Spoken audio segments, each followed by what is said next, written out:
I don't know if you all know this or not, but in a police academy, uh, when you're training like, yeah, let's just say that when you're training in a vehicle, you're getting trained to drive a specific way under a specific rule, under a specific guide, and it's said to be that way because the what if moment, the in case of fire moment, the moment where things flip, right? The moment where things get really rough, where the tables turn, as they say. That moment, similar to facing a critical point of inflection in stock or in price action, is the moment where a lot of people tend to freeze, or a lot of people tend to show fear, or show indecisiveness, anxiety, all of the above, all of the emotions that you could ever think could go against you probably will at that moment. So, from my friends in the LAPD, Los Angeles Police Department here, they've expressed to me like the rigors of training and driving training, and it's really cool because they even have a course for it. They have a course, that they can practice their driving, the police officers, and they pretty much teach them how to how to get wiggled around in the car to the point to where they can also wiggle the car around 360 and all that kinds of crazy crap too, right? So on YouTube is not projected. There is let's just say it's kind of a way to increase anxiety, for you to view it again when you come to study your notes. Remember, this is going to be available to you forever. This will always be available to you. So I'm going to stop the streaming of the screen here uh in Discord. So let me just go ahead and stop that right now. Just a sec.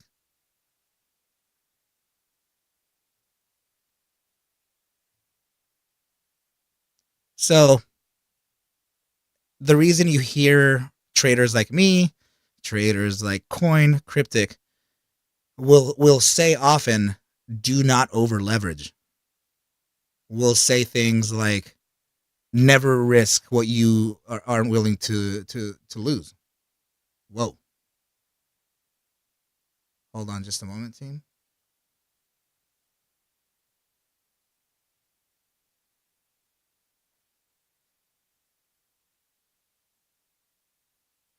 Never risk what you are willing to lose. And if you do risk that, then what happens at inflection? Then what happens at the point where what happens at the point to where you face yourself in a big loss? Right? What do you do? What do you say? Well, you never trained for it. So there's no way that you can react to that. So why would we do that in the first place? How could we put ourselves under that fire? How could we put ourselves under that fire and pretend like everything is going to be cool? So I personally think that if you don't have the experience, right? If you don't have the experience if you don't have the experience behind that, then maybe don't do it and observe price as much as you can, because you will see a great deal of results come out from being patient. I'm going to pull up the screen here. Nothing in particular, nothing crazy. But let's go ahead and put down some notes here. And these are going to be the options Greeks. So I want you to get familiarized with these notes. Please familiarize yourself with these notes because these are incredible. These would be incredible for you to understand. Delta. The delta tells you how much the price of an option is expected to move for every $1 change in the underlying asset's price. Underlying asset meaning ticker symbol AMD in this case. So what can that do to you? So if you have a delta of 50, meaning that it's 0.50 cents, that means that 0.50 cents times 100 is what's going to give you the price for, theoretically speaking, right? For every price fluctuation that you get a dollar up or dollar down. A delta of 50 would be $50 for every $1 that you move up or down. Minus, plus or minus. Remember that. Now, gamma. That represents the rate of change in an option's delta for every $1 movement in the underlying asset's price. So you can think of your delta as, let's say, a bonus, right? Let's just say that it's a bonus for you. So that gamma will be applied to your delta as well. Usually, your gamma would be a lesser price than your gamma. I'm sorry, your gamma would be a lesser price than your delta. Sorry. Usually, I tend to see them at 12, 13, 15 cents, 17 cents, maybe even 20. Never really into the 50s unless you're getting in the money contracts. We'll understand what that means in a bit. So for every dollar increment, just like delta, you will get that gamma applied to delta, that gamma applied to the delta, right? So you have gamma giving you 12 cents. Let's just say 10 cents for argument's sake. You'll get 12 cents of gamma. So you can 12 cents times 100, because in an options contract, you have 100 shares. Always and forever. You can multiply the 12 times 100 or 10 times 100 in this case and give it to delta for every dollar increment you move up or down from the asset. So in this case, AMD sitting at 177. If this thing goes to 178, you're getting 50 delta, 10 gamma. So what does that give you? Let me see it in the chat. If you are paying attention, please let me know. If you are moving $1 up, yes, that's right. Read. Correct. That is right. So delta, remember you guys, check this out. No, not a problem. It's okay.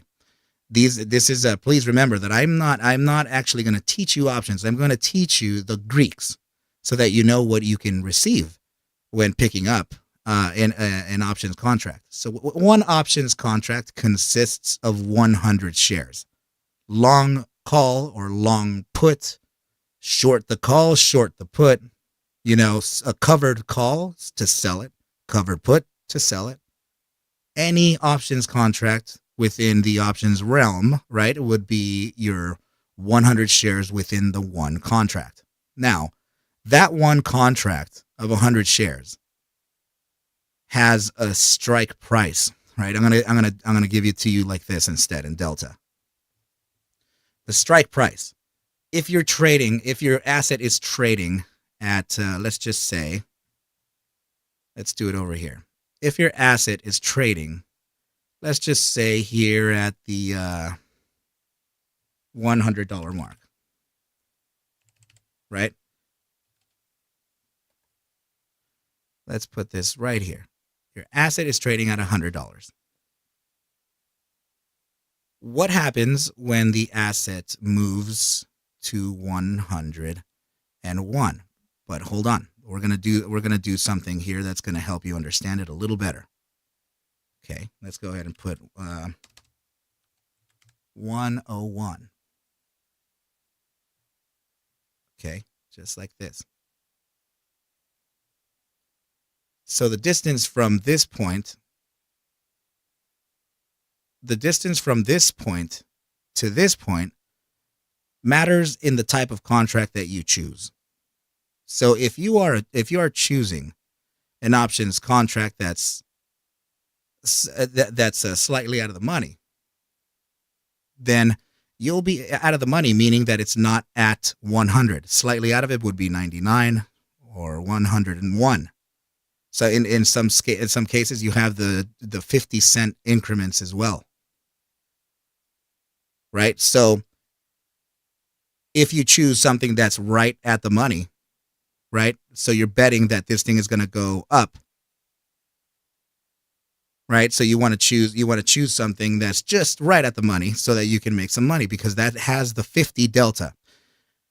The at the money options contracts is what I'm going to give you because I don't like any others. It's difficult to play the others because they have a higher risk. You can think of your delta as the chances or the percentage chances of you reaching in the money, right? So you're choosing something that's let's just say that you're choosing something that's $105 strike with a 0 date expiry, meaning that the contract expires today, right? So here, let's go ahead and draw that mark for the 105 strike, right? This is choosing an options contract long, right? Call. We're going to bet the upside. We're going to bet that the asset is going to move up towards the direction of $105. So if we get this options contract, 105 strike, let's 0 DTE, meaning 0 dates to expiry, meaning same day expiry. It's not often that you're going to get a 0 DTE with a delta. Well, maybe, but deltas are going to come down a slight bit. They're going to fluctuate, right? So this 105 strike is what you chose, and the asset is trading at $100. Your bet here is that you are going to get this price to run into the money. Now, the percentage the probabilities are set within delta. Delta will give you the probabilities to run in the money. So if it's at 58 delta, at 56 delta, that is you giving yourself 56% chances that you will run in the money. Now, if you are choosing a 110 strike, that'll probably give you a delta of 20 or 30. So now you are diminishing the probabilities of running in the money. So as the asset closes in, getting closer to at the money and then in the money, the exponential growth of your delta and gamma would be massive. But here's the trick though. What if you chose a 110 that costs you way less than your 105 strike, and this thing ran past 110? Then your 110 strike would make so much more money than your 105 ever dreamed of. But your chances are way less. So the bigger the risk, the bigger the gain. But the thing is to know that it's going to do it. Because here's the trick. Here's the trick. When you're running in the money, price action is going 100, 101, 103, 4, 5, right? And if it's moving slow enough, meaning your Vega, we're going to go over that. If it's moving slow enough in low Vega, like I'm talking contraction, no volatility, you're losing money because Vega is going against you. Implied volatility is dropping while you're increasing. Implied volatility is also measured the way gamma and delta are measured, except that this is on a point basis by percentages. Let's just say that your Vega is at 100% implied volatility, IV. And you're rising, but you're slowly rising. And IV drops from 100 to 95, and it drops to 90. Every single Vega times 100 of 100 shares of the underlying option will be the gain or increase that you will get. So if Vega is telling you that you'll get 5 cents or 10 cents, that means that you're going to get $10 for every point of Vega going up. And I will tell you this, Vega is very sensitive. Very sensitive. That can shift from 90 to 50 in a split second, and you will be minus all that money incredibly fast. Okay? So, let's go back to it. Now that you understand this area here, let's go back to Delta. So Delta will tell you how much the price of an options contract is expected to move for every $1 change in the underlying asset's price. Remember, the underlying asset is whatever ticker you're trading. So in this case, it's AMD.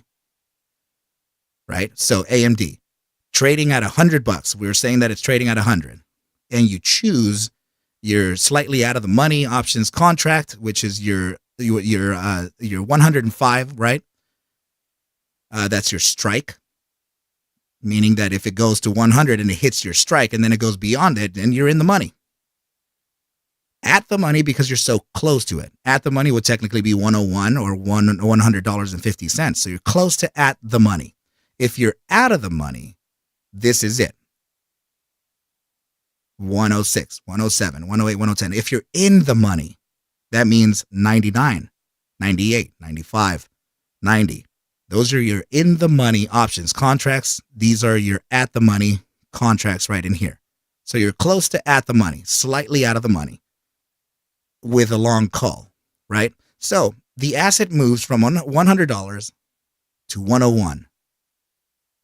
That 100 to 101, Delta says that you will get a gain of 50 cents for every dollar that you move up. So that options contract that you got, right, probably 105 strike with that 0 date expiry, is probably telling you that you're going to be receiving 50 cents for every dollar you move up. Remember, there are 100 shares in an options contract. So 50 cents is really 50 cents times 100 shares every time. Every time there's always 100 shares. So then you multiply that. That is the theory. That is the theory here. Theoretically speaking, that is how it works. You get $1 up, you get a return of $50 from Delta. Now, if you get $1 up, you also include your gamma. Your gamma is giving you, let's just say, 10 cents. So 10 cents times 100 shares is $10. So moving $100 to $101, that gives you $60 in Delta and Gamma. Now, it starts getting a little more complex when you start adding Vega, because Vega is very sensitive. So if you move from $100 to 101 with volatility increasing, then that means that Vega is giving you a shift of maybe 10 cents for every percentage value that it goes up. So Vega 100, right? IV, your implied volatility, right? So it's going to be IV 100%, IV 101, IV 120, IV 130, and that's multiplying your gain exponentially, because it's giving you what 10 cents for every Vega point that you get up. And imagine, Vega is very sensitive. So the more volatile the move, the more Vega you're going to get. And that is called an IV pump. Your implied volatility pump is when you get a massive rate of change in volatility against price. So that Vega is going to be pumping your Delta as well, just like your Gamma is going to be pumping your Delta. So that is how that works. Okay. Now, if you're going to be holding options contracts that have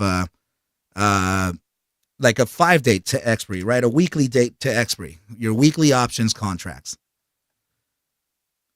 Oftentimes they'll cost a little more money when you're close to at the money, just like your 101, 105.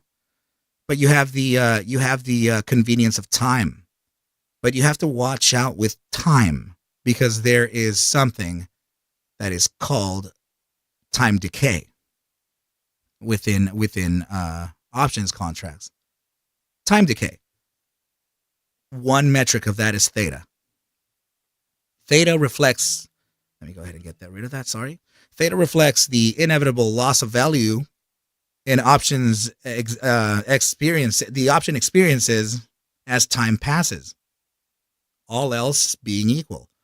This is because options have a fixed expiration date, and as that date approaches, the intrinsic value the difference between the underlying asset's price and the strike price, right? So the intrinsic value in this case being 100 to 105, 95 to 100, right? It's gonna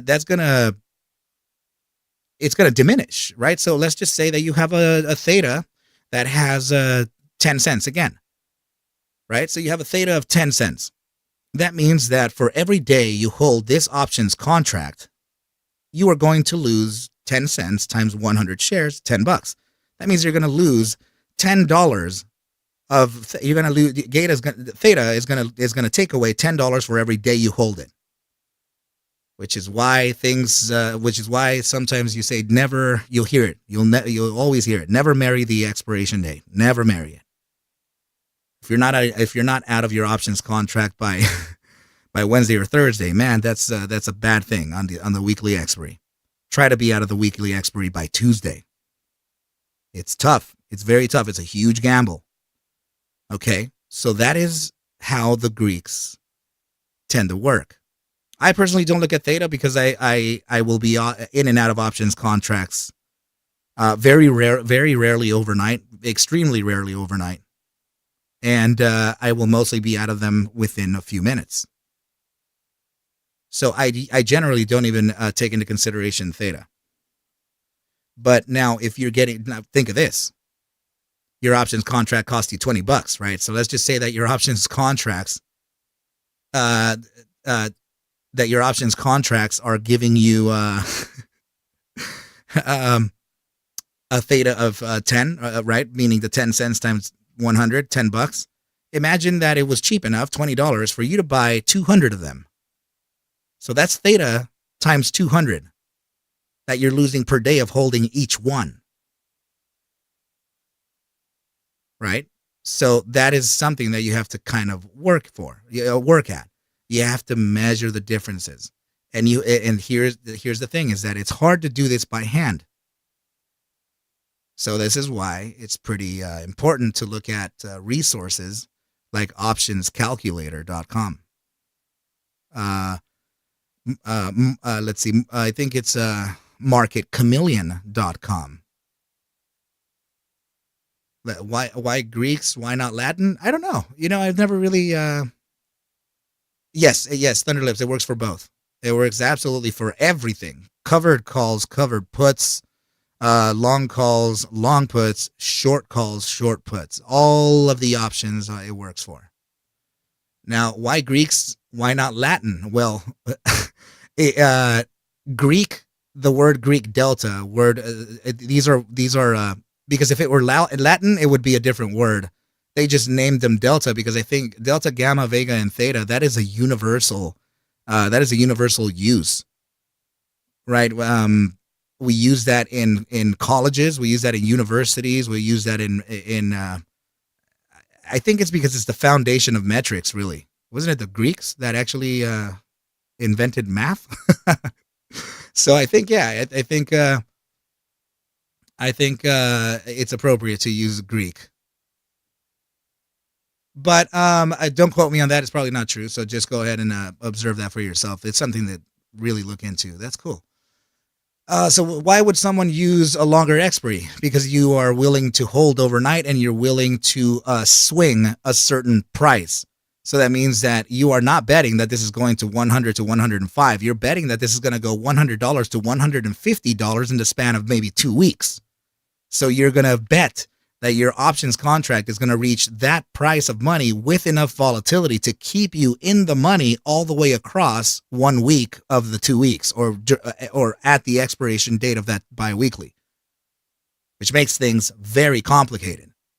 It makes them incredibly complicated, very difficult. Okay. Now, let's see. Daniel, 0 DTE is same day expiry close of the bell. That is correct. Is there any connection between cost to borrow and theta?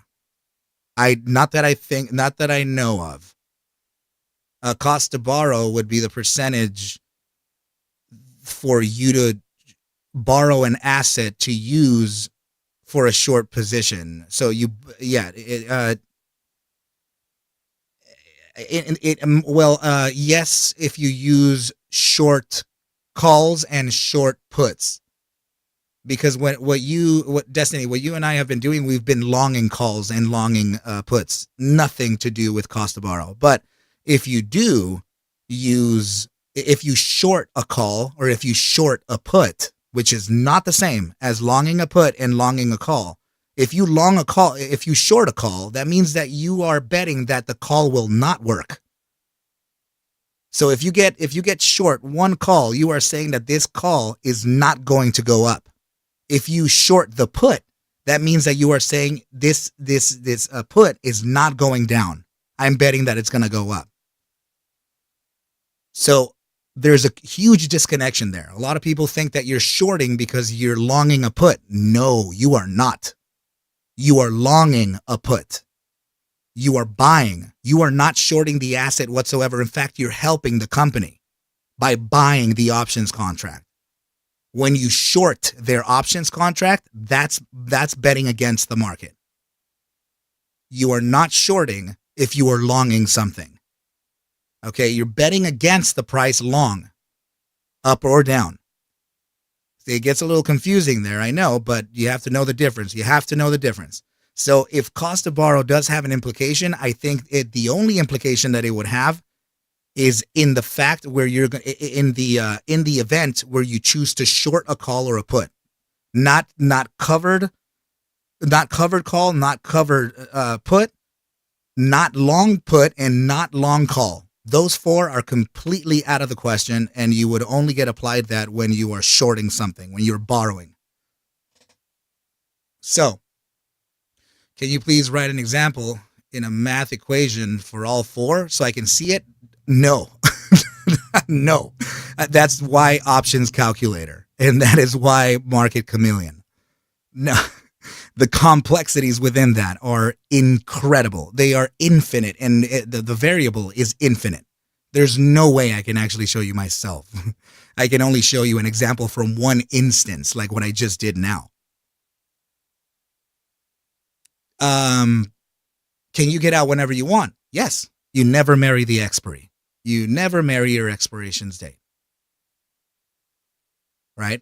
Now, shorting means you sell the asset first, then you buy it back when it's cheaper so you can pocket the difference. Correct.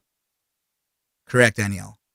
Now, are we getting penalized for buying options instead of buying shares? With theta, with time decay and the out of the money range. So extrinsically, yes, you are. So if you're at $100 and you buy something at $110, you are instantly out of the money, and you would need to reach a certain level to break even. So yes, you're getting a penalization right away, almost in every single options contract, except even in the money. So and also there's a broker fee. It's going to cost you a certain amount of money to buy and execute. So this options contract costs this, but then to execute the trade long or short or covered to sell, it's a broker fee of that. Then the exit fee is this, right, for you to sell or cover the position from your short call or short put, or realize the gains from your covered call or covered put. You're getting penalized left and right. It's like a tax, it really is like that. So you get a paycheck from your work, right? It's you're said to get paid $20 an hour, and you work the amount of hours to get yourself $2,000, but then you realize that it didn't come in for $2,000 for some reason. So you decide to look at the paperwork, and you're like, wow, so why didn't I get $2,000? Well, it appears as though there's a federal tax, and then there's a state tax, and then there's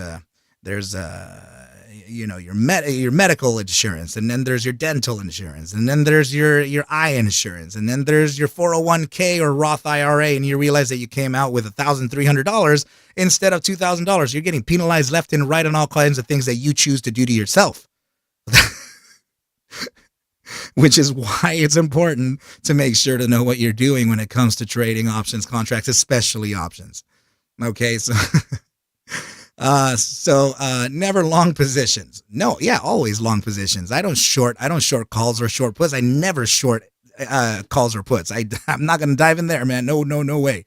I will only long calls and long puts myself, right? I'm not a professional options trader. I'm just for the master's class. I'm just showing you what I know, right? And I want you to benefit from what I'm doing here. Okay. Now, wish I invested a year far out Nvidia option. Well, uh, that is a very difficult thing to do. I don't even think year outs are. Uh, I don't think year out is even available to the public unless you have an ISDA. I don't. Institutional licenses is something that you might need in order for you to do long term options contracts. The mechanics are uh, the mechanics are very different, or I don't know how far out you can, right? But yeah, just be careful with that though, because those will gain very slowly. So which means that you would need bigger blocks, and it would be pretty expensive out there. So let's see. Sorry, I think I missed a question in there. Are we getting penalized? Yes, so never long. What is a good options broker or platform? What is a good one? They all have their own structures and fees, right? So I personally like interactive brokers and Schwab, right? Those two, I think they have a good broker fees. But Weeble and all those, they also do their job as well. It's just it really depends on what type of platform you want. It really depends on what you're more comfortable with, what price points you're more comfortable with, and then you have to just make the math over how you're going to break even. It's completely dependent, right? But yeah, Schwab has the Thinkorswim platform, and also the DAS Trader platform, and so does Interactive Brokers.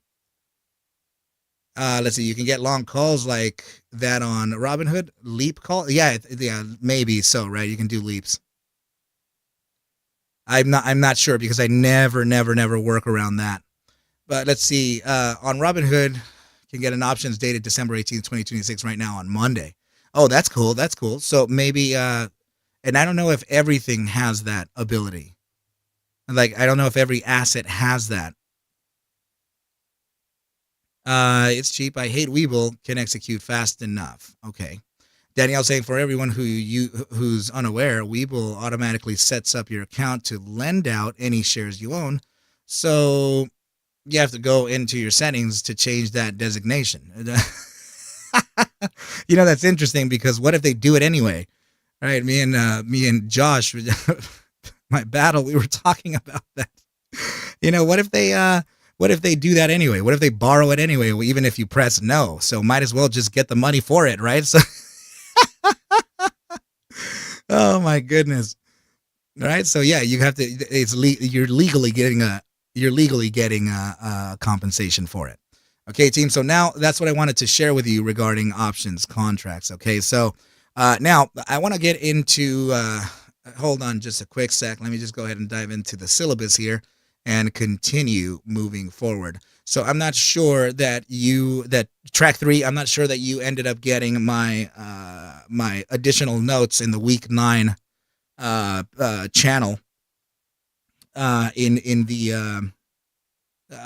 the weekly schedule, but I did include something there for you to take, copy, and paste it into something else, or take a screenshot of it, save it into your notes. Right. So let's go ahead and take a minute for you to do that, and I will return here in just about 30 seconds, and I will get my water bottle. Let's see. Who the heck just logged into my trading view? Oh, was that myself? Okay. Here we go. Hey.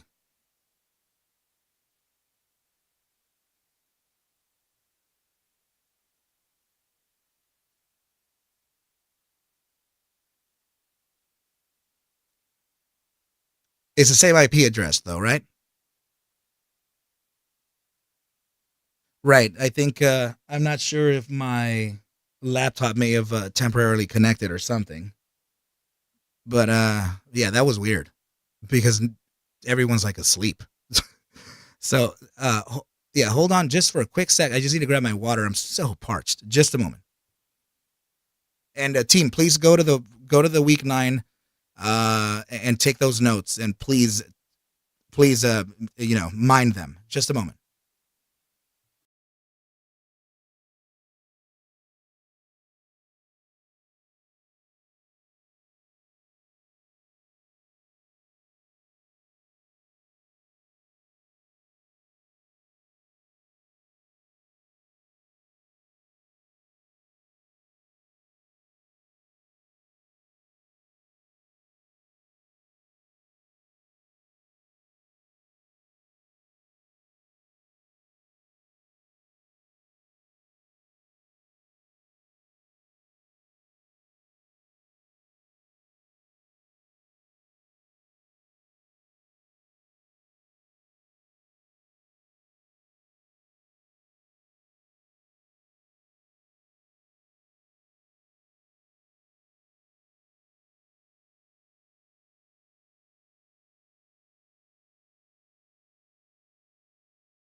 Okay, team. I trust that you gathered your notes, and we can continue here.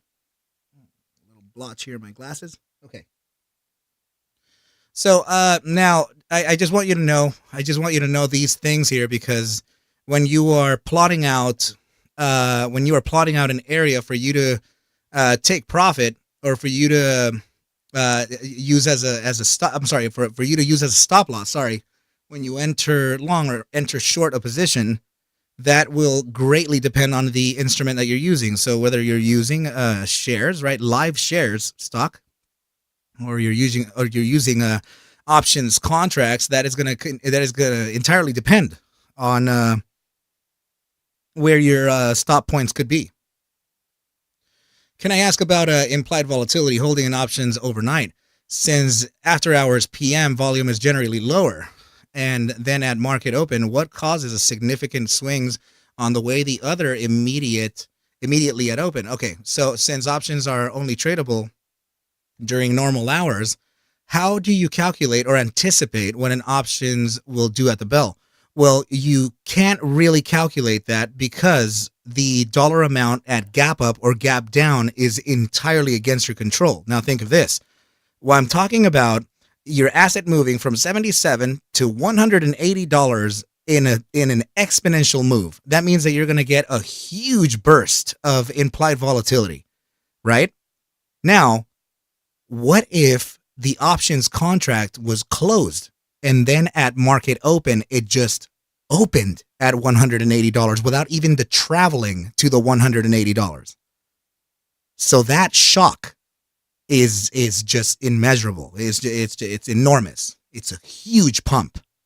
So instead of the asset exponentially moving at great speeds to the 180, the thing just appears there as though it transported.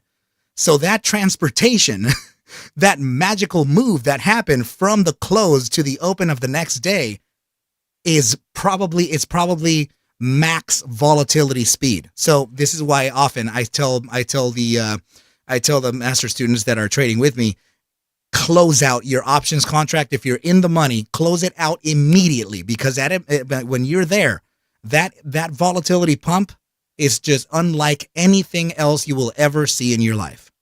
But that's the gamble. The gamble is to potentially forecast or predict that you're gonna drop a price or increase the price based on whatever side that you're choosing, right? So that's a very gray area. But what I will say is that immediate transportation of price is just that. Battle, does that kind of answer it okay-ish? Now, what you could do too is, actually no. I don't know if options calculator has scenarios, but maybe you could, maybe I can explore that too. So if there is scenario, then I'll go ahead and try that out. Oh yeah, it is, guys. I will tell you right now that I will hold options contracts only a handful of times a year. It really, or under very specific conditions, like on Thursday for me. Never do that, okay? Never do that. Never do what I did, okay, team? Yes, it was a huge win, but no, I don't want you to practice what I did there, because the thing is if you, like I said in the scenario to where you're training how to be a police officer, you're training behind the wheel, and you're training, they're teaching you how to 360 the car. What happens? What do you do when this car's flipping in circles? What do you do? So those scenario trainings, man, those are critical. And if you've never had scenario training, and if you especially don't know how to work the vehicle like that, then maybe don't do it. So in my case, in my case, I had to get as creative as I could be. To get out of a hole, right? But I got it, but it was very difficult. Okay, so, but under any circumstances, do not do that. I had to take defensive driving as a paramedic. Yeah, that's what it's called, defensive. Oh my goodness, man. So anyway, team, what we were going to, your positions long or short, depending on whatever you choose to trade, has it has a different metric, right? So let's go down to the maybe a 5-minute time frame, right? Let's use that for example. So on here on a downtrend, let's start to observe a couple. I want to observe here. Yeah, you know what? Yeah, let's use this downtrend here so that we can start to I'm trying to figure out an area where it's just the most obvious, so that I can give you a good explanation, a good sample of this. Okay, so let's yeah, I guess we can use this here. Okay, so let's get the position maker. Let's do a long position in this case. Now, how is it that we're going to determine where this downside can come? Well, we're going to use a couple things here to determine that for us. A few tools. Okay, we're going to get the moving averages out of the way. We're going to use volume so that we can determine where our stop point could be using shares. Okay. All right, so let me get out of auto here and let's start plotting. Let's see. Okay. So if you're observing here, volume is very difficult, team, okay? But you have to be sensitive to it. So this is the top candle here. We're noticing that there is a slight deviation, right? There's slight dropping of volume here, right? So you can see that it's dropping volume. At a certain point, the volume starts to shift towards the upside. And you're starting to get, let me put in the moving average. And let's change the color of the moving average so that it can be better visible here for everyone, right? So this is that change. You're seeing that you're getting lower volume, right? As the price drops in volume, that usually means that there's a lack of interest. Contraction is potentially happening there, right? So in this case, you're going to identify that there is going to be weakness to the current trend, and the current trend being upward. So you're starting to notice that you're starting to print little hanging man. You have then you have your shooting star, followed by a bearish engulfing, followed by a potential other bearish engulfing and another, right? So you can see that strength kind of grew, right? And it started dropping, but it grew here because you're starting to get an uptick in volume in the opposing direction, right? So let's go ahead and take a look at that then. Let's see the increase of volume there, because it's not only volume, the bearish volume that's peaking up. It's also bullish volume that's peaking up too, right? So that means that a shift may be coming. So then you start to look at all of the candle formations like this here. You start to see what's around there. You have a nice little inverted hammer there as well, right? Maribozu candle looking good. Right. So what's your point of entry though? So you can use a breakout strategy. In this case, let's use moving averages. So in a 5-minute time frame, let's adjust. Let's go ahead and keep into consideration what I tend to call the uneducated moving average. Uneducated, why? Because the 5 SMA is something that is given to any market participant when they open like a Weeble, when they open Mumu or eToro, anything of that nature. Your SMA 5 tends to be a very popular one.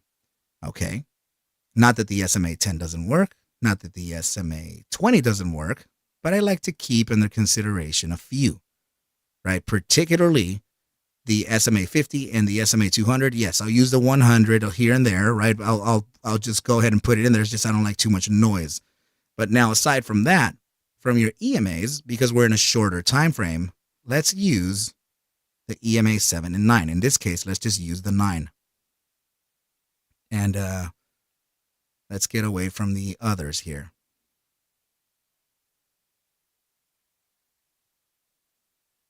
Okay, so your custom EMA 2, let's go ahead and display that as well.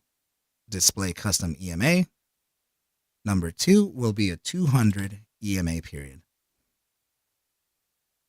There we go. And let's color that orange because that's usually what I tend to do.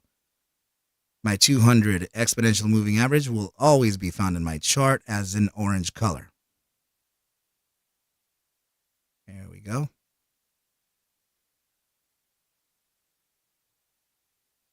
Now, where the heck did it go? Oh.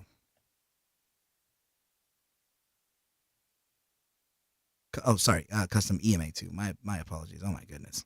Here we go.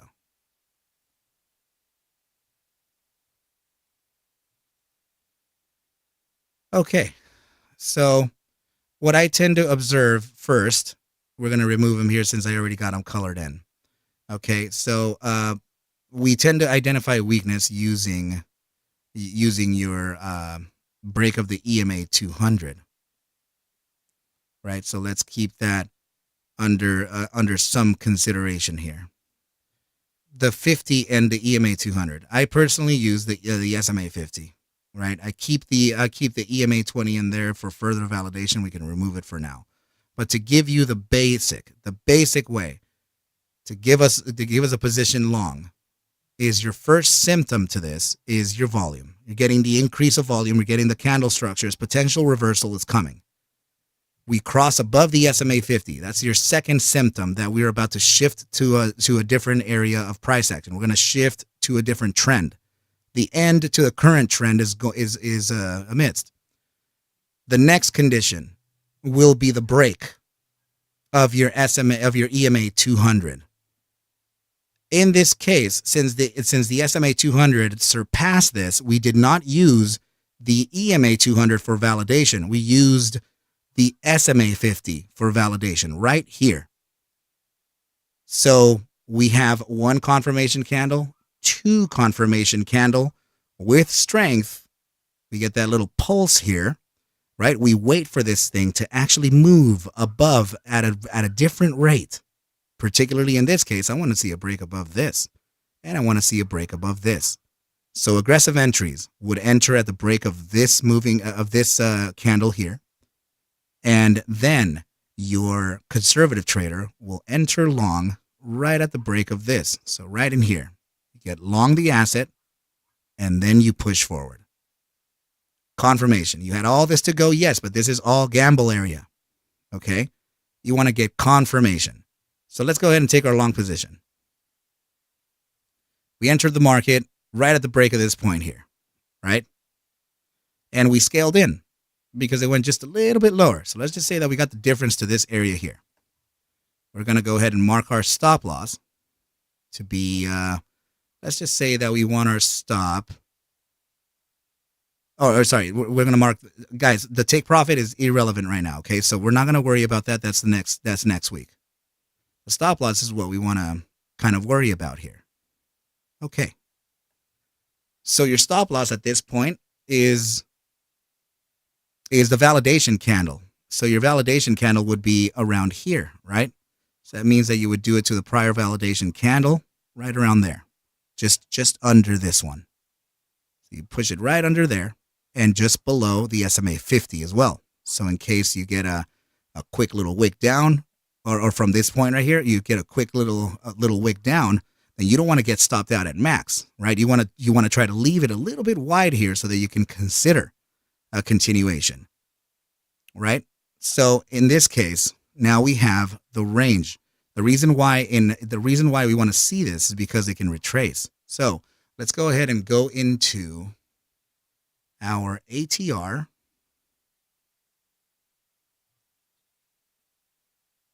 On a 5 minutes. So let me take a look at this.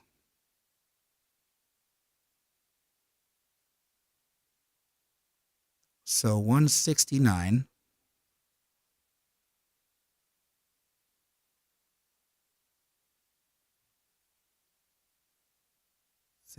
Okay, hold on just a sec, team. Making some math here.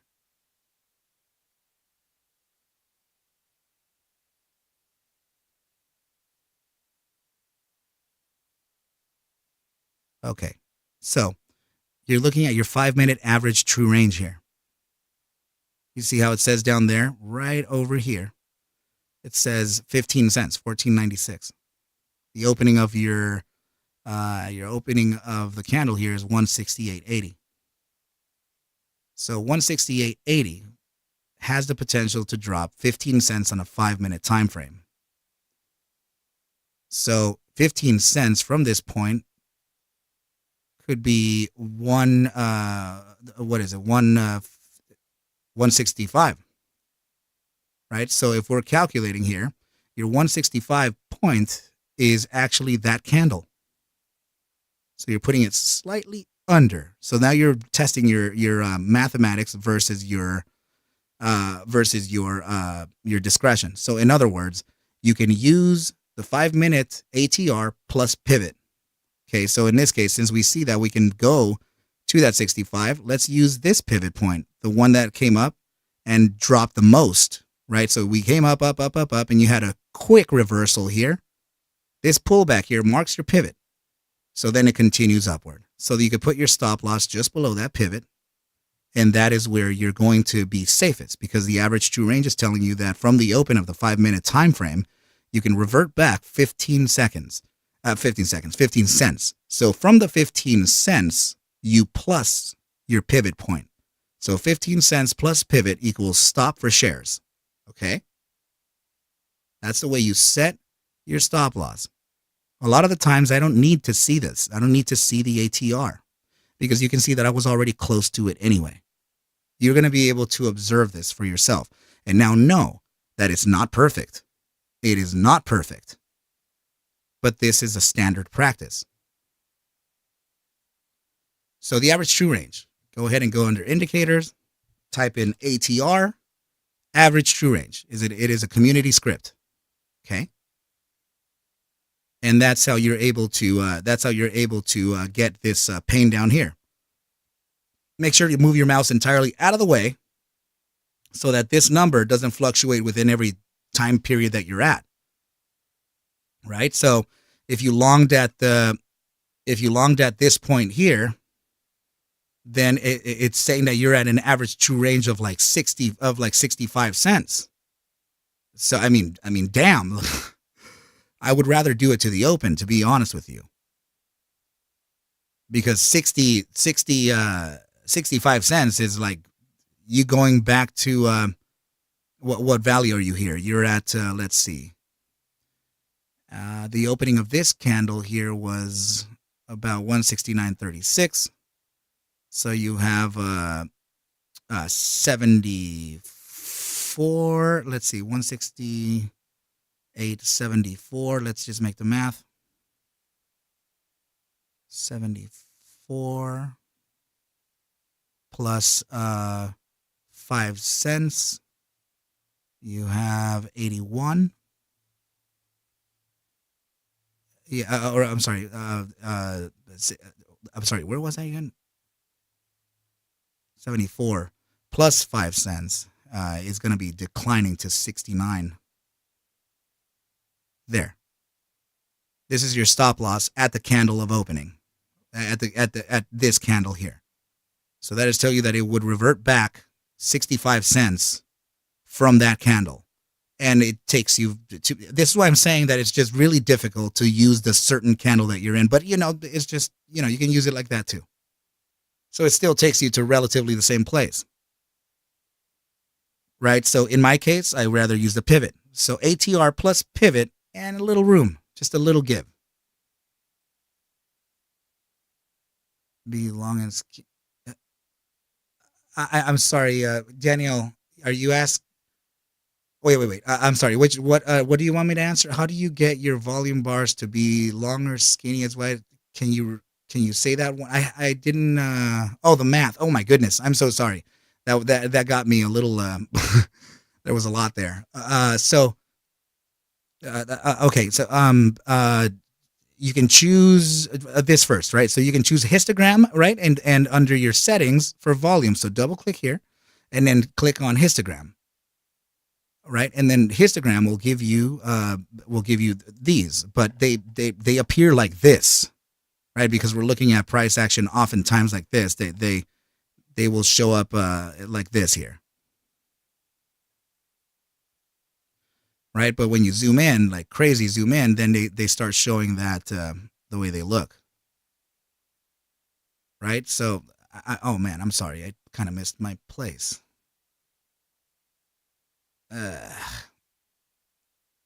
Sorry, team. Just a moment.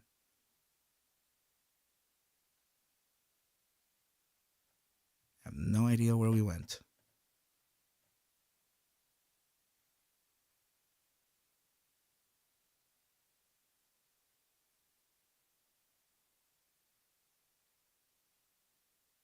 Wow. What happened to that thing? That is just incredible. I don't think we went back that far. Man.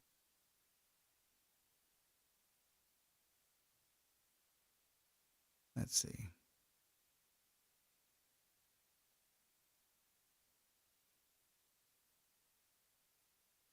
Okay, there it is. I think we're there. Okay, there we are. Oh my goodness. Sorry, team. Sorry, you guys.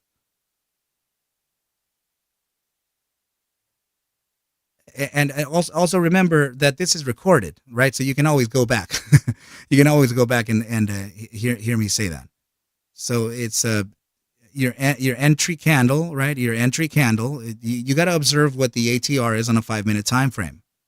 So go to your average true range indicator, right? And then go to your opening for the day. And I believe that was here, right? So right around the right at the opening of this candle, which could be 168.90, 160. Let's see, 169. It's 169. No, not a problem. So it's about 169 at the open. Oh, actually, you know what? The open is actually right here at 169.20. 169.20. So the open is 169.20, and it's telling you that your average true range down here, right? It's telling you that you have around 15 cents of average true range on a 5-minute time frame. So from the opening of the candle, this can move 15 cents, up and down, right? So since you're choosing to open a position on this candle because of the validation process that we just went through, then you have to use your ATR. So from the open, right, of 169.20 is telling you that minus 15 cents.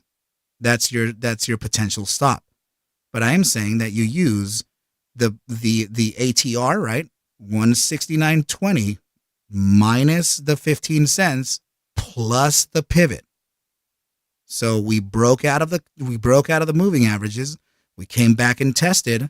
This being the primary pivot here, we're going to use the price actions ATR at the entry, right? So right at the entry here, we're going to use minus 15 cents plus the ATR. Plus the pivot point, and that's our stop. And then we go forward. Now, the difference between shares and options is very great. I would say that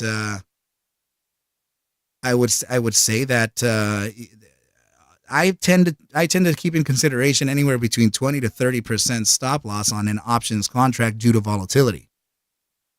But the range is different. So I'm risking less cash to get the gain that I'm getting on live shares. Live shares would take more money for me to put down as risk than it would for me to risk on options. So I will probably get the same value of gain that the shares would get trading all the way up to here by me trading from this point to maybe this point. Right? So shares take it up here, they take their profits. I probably met their profits at this point. But the difference is that I am looking for shorter moves, right?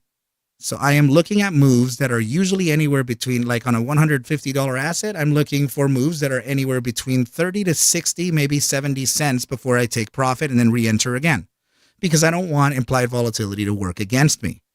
So I will not take my options contract all the way up there. I will will literally buy here, right? I set a stop loss of minus 30% or something, 25%, and then I will trade at strengths, right? So meaning that I would probably, if I want to take it all the way up to this point, which is not likely, then I would be gaining strength at the breaks of pivots, right? So I would probably long this, right? See if this thing kind of fails, and then I would probably take profit around here, not everything, just remove 50%, and then wait for it to retrace and validate the SMA 50 again, and before me trying to get long again within this area here. Long wicks to the downside mean strength. Long wicks to the upside mean weakness, right? So see the long wicks upside, down. Long wicks downside, up. Long wicks upside, down. Long wicks downside, and up. Right? So at this point, I would probably long that take profit, right? The 50% out. And then this is me scaling upward. So then I would use the strength here to take profit at somewhere up here, right? When we start noticing the decline of volume. But that's for executions take profit. That's not for now. We are not entering that conversation now. We're going to take that next week. The stop loss here is what we're doing. So it depends on what how you're trading, right? But usually, yeah, you gotta see if that meets your criteria. Are you at an entry that you're able to afford? So 5-minute ATR plus pivot, and that's your way of finding a stop loss with using shares. But yeah, I mean, for options contract, it looks like something like this and like this, but you're taking profit here, but it's really that price. It's completely not the way that the shares are done. I will say that shares are almost easier, right, than trading the options contract, because the options contract, you have this immediate need to be able to be familiarized with your pivot points and your inflections, tops and bottoms, right? So your entry game has to be on point. You have to be secure about your entries. And if you're not, then price action goes against you completely. No one's perfect in that. No one is, right? But I feel like I have enough experience charting for me to consider options contracts. But that team is a way to do it in a very discretionary manner. In live trading, I often won't consider Fibonacci extensions, right? But they'll probably play a key role as well. So the take profit number one that I told you that I would likely take is actually just shy of the 1.618. The take profit that I told you that I likely won't take it to, but if I do extend it and buy at strength, is at just above the 1.618. Everything that I just told you revolved between the 272 and the 618. And do you guys remember my two favorite retracements? Let me know if you remember.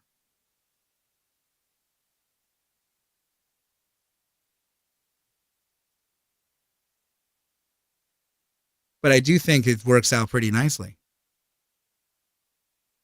I do think it's a strategy that you can use to be safe. So, oh man, I guess I got to be, yeah, there we go. It's Christina. Christina came in with it. Yes, Buzzman and Christina and Reed. Thank you guys. And Ian, that's right, team. So yes, it is the 272 and the 618. Now, I will tell you that the 382 is very powerful, but I don't use it as one. I use the 382 alongside the not 618 because that's your golden pocket, right? So this was the area here where it sprung price to the upside. So between the not 382 and your 618, that's your golden pocket, right? But yes, my two favorite ones are usually the 272 and the 618, and those were literally my take profits here without even noticing it. Humans tend to take it with their own behavior. We tend to go to the 618 naturally. And I just told you that I don't use this live, but chances are is that it's probably there. Right? So And then naturally, as soon as you break the 618, then we start to want to go to the next 618. And guess what? Huge candle right there and massive take profit at that 618. Probably they didn't even know that they were at the 2618. Christina saying, I remember numbers very weirdly. I have no idea what those numbers mean, but I remember them. I will encourage you to go on YouTube and search for this short video called The Meaning of 618, of the 618 Fibonacci ratio, or I think it's called The Meaning of 618. It is incredible. It is everything. It's used in art form. It's used in stock trading. It's used in structural building, all the way back into the Roman Empire. You know, the Greeks used it for building their structures. The Milky Way galaxy. Let's see, flower patterns, floral patterns. Snails, their shell, the swirls. That's all the 618. And but the Fibonacci is just it's not particular to trading. It's a universal language. It's very, very, very, very cool. And now, team, this is the end. There's no assignment for this either. We're working on the executions week, so you don't have to you don't have to work on anything for this until we get to the end of executions. But I will say to start practicing how to determine these potential entries, right? Because you can see the amount of effort that we did in order to get long for a short-term profit, right? And yeah, oh man, look at the price action. Are you serious? Look at this. Top side here, top side right there. Look at the 4618. And then here we are on Friday right here. How about those numbers there? Being the top of price action, incredible. It really is. It's miraculous to see how these Fibonacci retracements work against price too. Yeah, literally all of them in correlation, and we don't even know that we do it. That's the crazy thing. Humans naturally want to take price to the 618 targets. We naturally do. Is that as deep as we will get into options trading?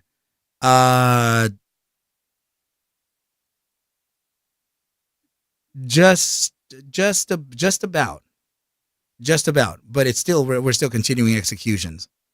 There's still more. There are still more weeks. So when you talk about deviations, would it be saying, for example, No. So that's geometric. The Fibonacci retracement is geometric, and this is a forward-looking price point. It's trying to give you a future, right? So what the other thing that you're talking about is actually let me take into consideration that. Let's put in here a retrace the reversion variant. There we go. So it's said that price from the mean tends to fluctuate 2 standard deviations on average, up or down. So when we were preparing our entry, we were at 2 standard deviations without even knowing, preparing our shooting star, followed by the bearish engulfing, followed by the dropping of volume and the increasing of the bear strength. We were already there at 2 standard deviations up. Right? So we retraced. And where did we retrace to? We retraced to validate the mean. You can see we zigzagged in here at the mean. And then we moved to the next wall, to 2 standard deviations down. This is statistic. Now we found the strength here via volume again, right? So we started to notice that there could be a pivot here. So we started to see, and we started to use the moving averages to break upside of critical points. We broke outside of the mean. We tested the mean, right? And then we continued at this point here at 2 standard deviations. And then guess what? The main pivot point came down to pretty much the mean to test it for a continuation up. We got long at this point here so that we can make the move to this extension of 2 standard deviations. And then we took profit here. We even said it. And guess what? Right at that weakness, we came back and tested the mean again. And then we jumped up again. And then here we broke and tested the 1 standard deviation and continued on to take it again at the 2 standard deviations, which is confluent to your 618. So mathematically, you're looking at geometrics and statistics, meaning meeting your criteria correctly. And now, not only that, is that we also use psychology. We use the average true range. We use the breaking of critical moving averages. Right? And most importantly, we used our discretion, the way that we observe price. And we observed price correctly without the indicators. Buzzman, you're part of the ArcaBulls Trading Team, yeah? Yeah, it's under the ARC scripts, I think, at the channel at the bottom. And yeah, I literally gave out the code there. So every everyone who decides to join the ArcaBulls Trading Team, the private Discord, you're getting all of these scripts for you. I'm not giving access to it. I'm giving you the script so that you can do whatever you want if ever you get to be a quantitative or a coder, developer of sorts. So yeah, team, we just, it was a good question too, Danielle. But no, they don't have to do with each other. They are separate types of tools, geometric and statistic, and the variable within a mean, right? So you have a mean like this, and you have your chaos around it. But it's statistically speaking, humans tend to behave really oddly through areas like this. We tend to deviate on average from the mean. We tend to deviate 2 standard deviations in price always when you're looking at a statistic like this. Our behavior naturally does this. So this is why we use a first standard deviation multiplier and a 2 standard deviation multiplier, like the indicator that I just developed there, I showed you, to identify points of strength and weakness and or balance. Yeah, oh yeah, yep. Ian is saying, and you get an education as well. I try my very best. I'm trying to switch over to really teach, and eventually I'm going to encourage every single master student to do this. I'm going to encourage it because what I'm teaching you here, you're going to see and observe every day how I execute that same thing every single day. So I will display to you in real time with live cash, right? With live money, but I expect to do in a simulator. And this is how you'll see how I'm able to execute these practices day in and day out, right? And to show you how it works. So know for a fact that I am here for the master students, right? And I'm here for the ArcaBulls members as well. Please try when we're done with this to join and see it. Anyone really. If you find creative traders that do have a high hit rate, I encourage you to look at them privately. It doesn't have to be me. It doesn't have to be anyone really. If you learn the process here, you may be able to do it by yourself, which a lot of students have already done. But my idea here is not for you to come back to me as a client. That doesn't matter to me. My idea here is for you as a master student, to become entirely self-sufficient and dependable on only you. Never, never, ever again will you worry about someone to provide trade signals for you. Never. That is my ultimate goal, to lose you as a client. That's what I want. I don't want to keep you. I want you to become your own trader and hopefully become good enough to share that knowledge with another fellow trader and move it along and continue echoing the skill through the markets.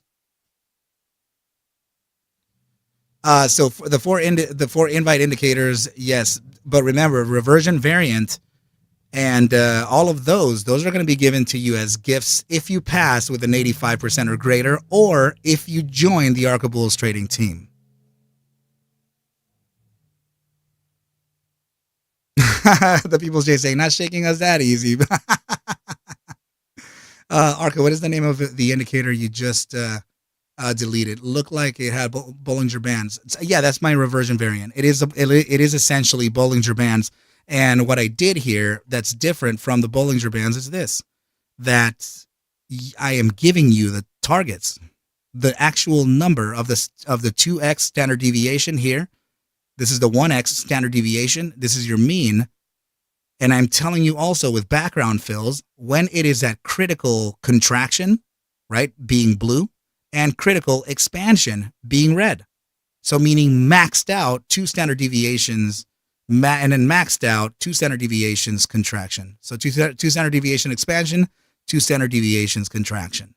So I developed this so that it can become a little bit easier for you to identify when things tend to happen, right? So Bollinger Bands are essentially volatility displayed on pain. Thank you, Cyber Sultan. That is exactly it. I'm sorry to ask again, where do we find the reversion variant? In the, okay, let's see. Hold on. Let's see.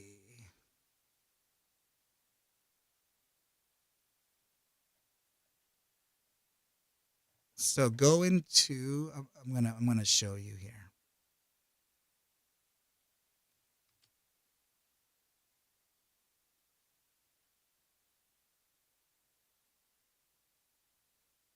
I'm gonna share the image here in Discord.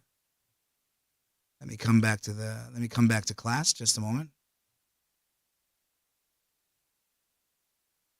Come back in here. Upload a file. Here. And then from there, you just go to pin messages on the top right. But if you scroll up, you'll see all the indicators that I'm providing.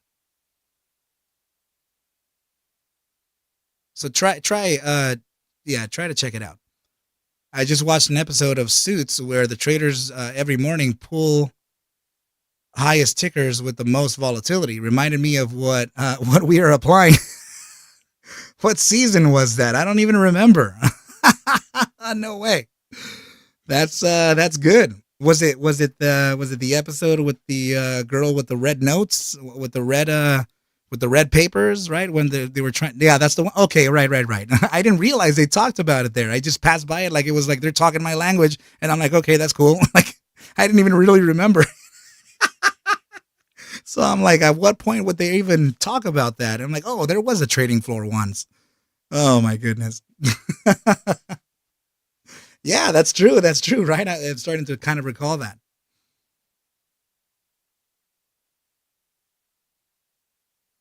No, not here, Danielle. In the ArcaBulls platform, not here in ArcU.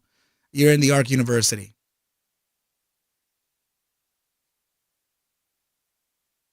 Okay, okay. Sorry. Um, yeah, you're. No. It's in the ArcaBulls side. So Danielle, can you take a screenshot and show me?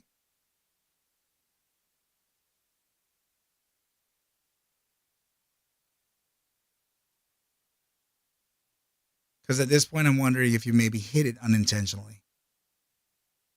Do you see the Arc University, and then it's under Master Class 2? Is there something that says Arc Indicators?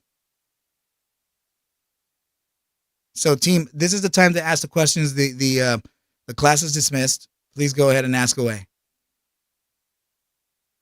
Christina, would you be willing to go through one more example of identifying and choosing a stop loss step by step? Repetition for me visually helps. Pivot points and ATR is that the right acronym? Yes. ATR would be your average true range, and your pivot points would be points of inflection. Yes. It's confusing a bit, right? And also, say again how you get the stop loss and take. Okay, so take profit. Oh. Okay, but we're not going to go over take profits today because that's next week. But the long position you can use in the right over here, right? This tool that usually has long position there or short position. So when you click on long position and you click it anywhere, that thing will pop up, right? And then you could adjust this in any way that you would like.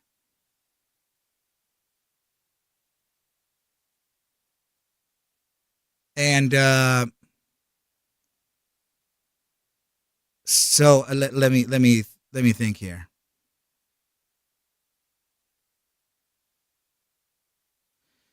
I think since it did take me around 30 minutes to create the play, I think I should create an individual video, like a short form video, and post it in the week 9.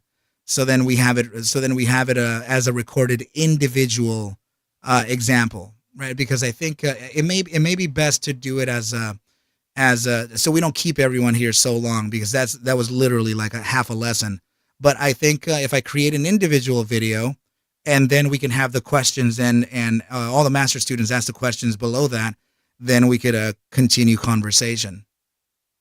Yeah, but I would you know what, I'm going to try to do it as soon as possible though, because I realize that sometimes keeping the information fresh is critical. Let's see. The image. Now let me see the image.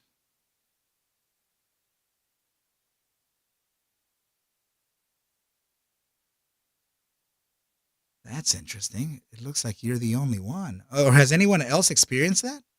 I don't know if I have any other ArcaBull members here, but let me go into that and take a look at the channel permissions.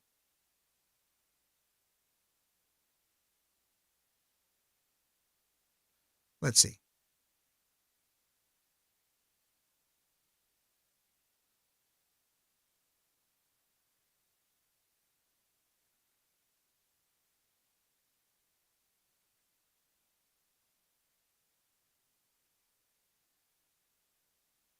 Let me.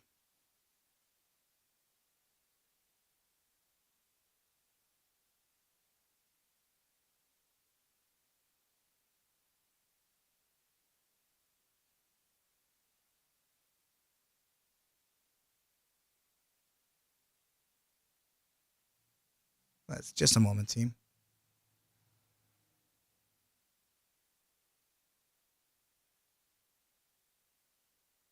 And then let me go see you as your permissions. Let's see.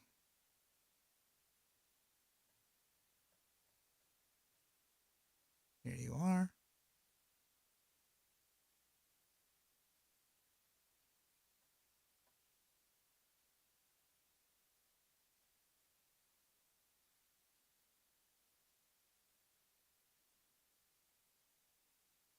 And please let me know in the comments if any other ArcaBulls members are having that issue.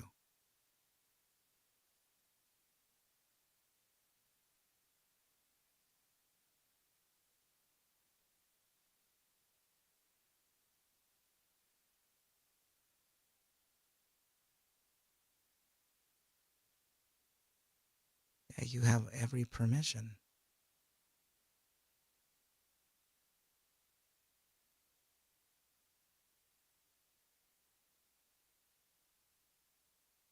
Let's see. Still going, still going.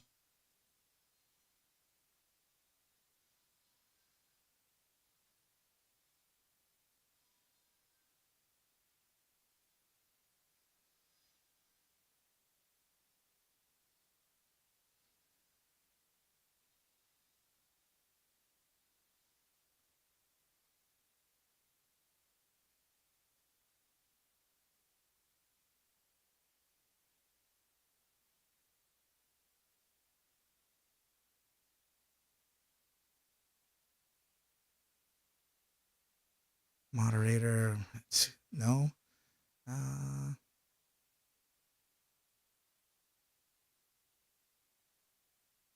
I'm sorry, I'm not looking at the chat team. Just a sec.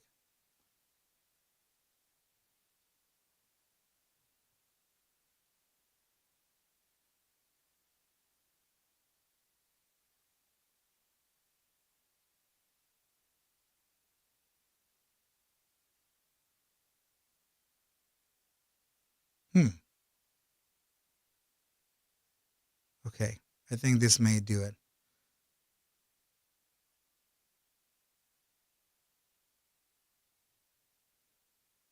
Or hold on just a moment.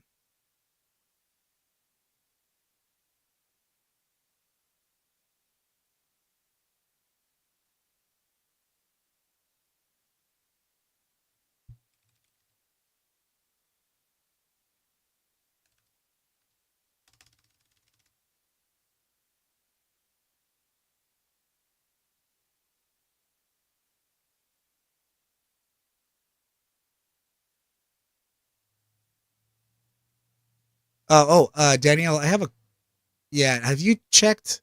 I'm starting to get a lot of landing pads right here. I'm talking about the. Let's see. Oh, you did too. I see that you. I was going to ask if you renewed, but yeah, you're renewed. As I see you here. Let's see.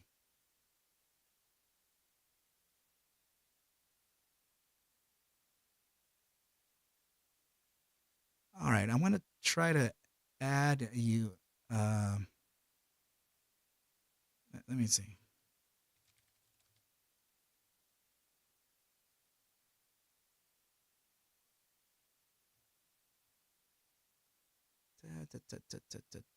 Let's see.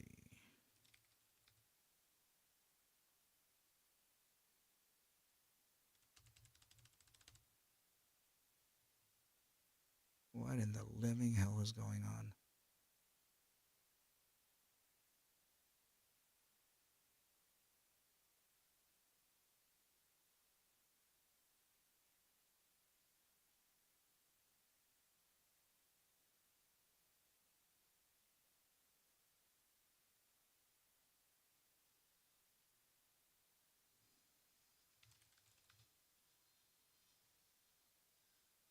Danielle, can you check your permissions, please?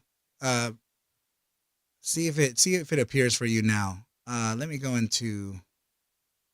back into the ArcU and see what is happening in there. Here I am. I'm back, team.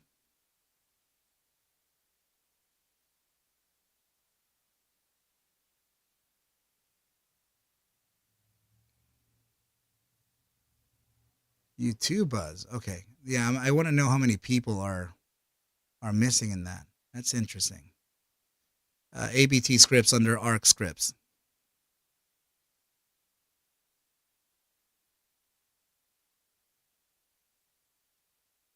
See you later, Gal. Take care.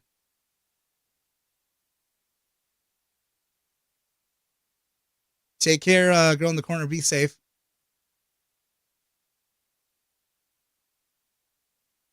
See you, Christina.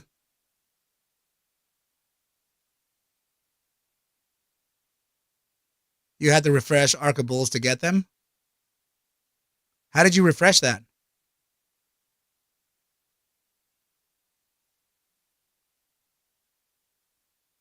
Yeah, that is something. Actually, Danielle, do you ever turn off your Discord or does it remain on in your computer all the time? I know, but that's because I gave you individual access. But for those that don't have it, you have to be an ArcaBulls member, not a. Yeah, that means that you have to, it's the subscription. It's $9.99 a month.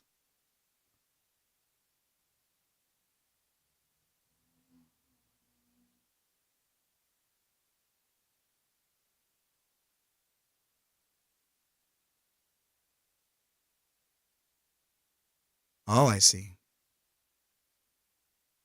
Ian said 0.336 cents a day.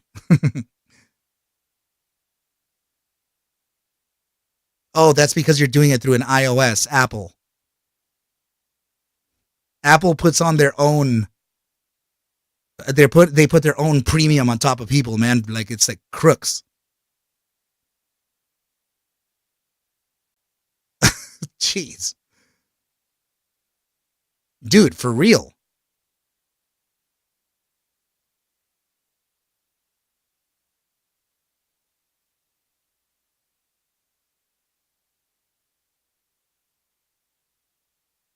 Yes, yes, yes, yes, yes. I showed it in the first video, the ABT benefits video at the very top.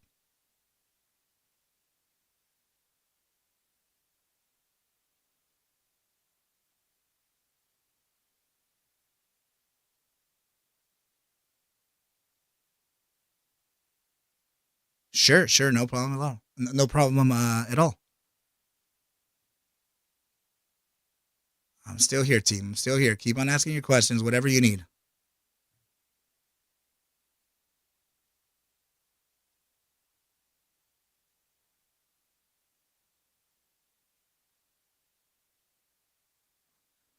Yeah, I hear you.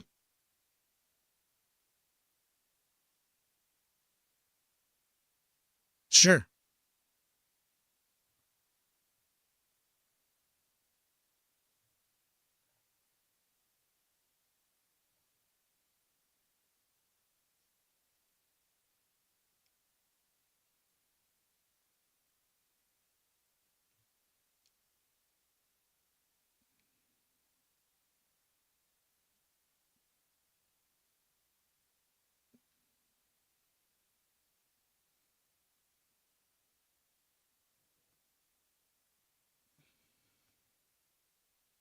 Up a little higher, then it'll show a red shooting star candle, then it'll show another red candle a little far, you know what I mean, came down in price action, then a third red candle came down lower. So all together, they'll show 5 candles in a shooting star formation, 2 of which are the first 2 green up candles, and then the shooting star in red at the top, and then 2 more red candles.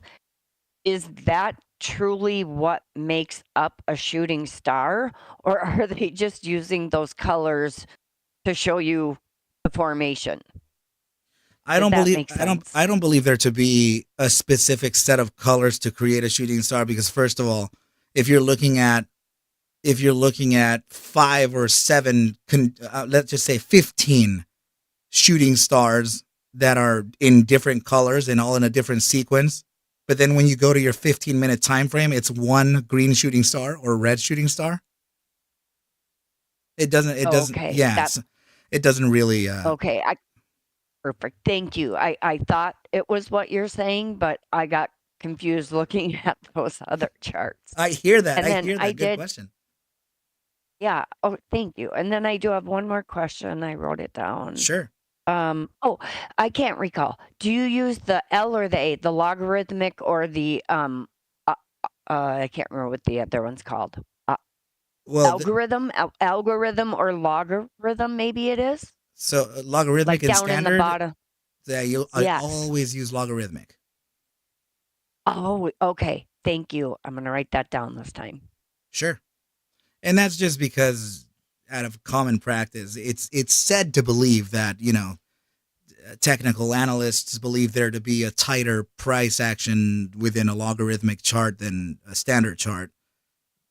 It's I don't know that that's true. I just follow whatever the pros do, and that's literally what I think my mentor even said it. He goes, dude, I don't think there's really any advantage or disadvantage of using logarithmic, but every pro technician uses it, so we all use it, and we've been using it since the beginning of time. So I'm like, okay, and then I tried to search up. I tried to do my research on it, and it appears as though that's the same answer.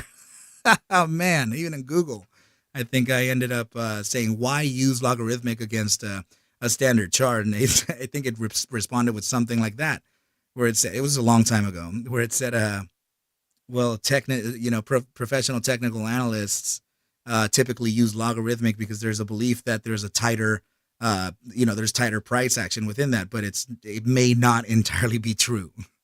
It may or may not be true. Okay, I got you. And if you don't want to cover this, because I know it takes my questions sometimes take time, but maybe somebody else is confused about this. I didn't quite understand the word pivot, the way you're using the word pivot when you were trying to show us how to determine the price point and your range, so to speak, where you set up the little green and red box. Oh, gotcha, gotcha. Yeah, sure. Hold on just a sec. Just a moment.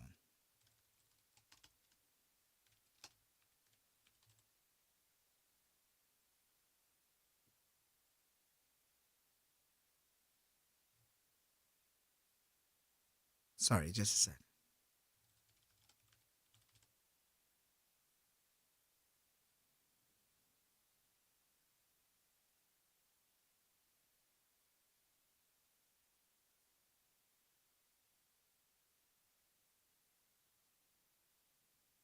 So by definition, uh, a pivot means a central point or axis on which something turns, and like you can see that like on you can see that like a V, right? So if you're drawing, let's see, oh, literally this right here, this that point where it turns, that's the pivot. This point here is the pivot. So here's a pivot here too, and then there's here a pivot as well, and a major pivot up here, right? So you have pivot points everywhere, but pivot literally means this. Right, here's another pivot.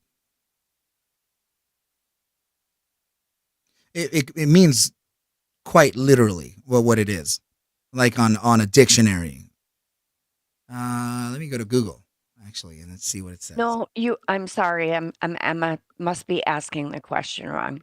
In an earlier example, you were showing where there were 3 candles and how we used the ATR plus the pivot, but I was not understanding what you mean by the pivot.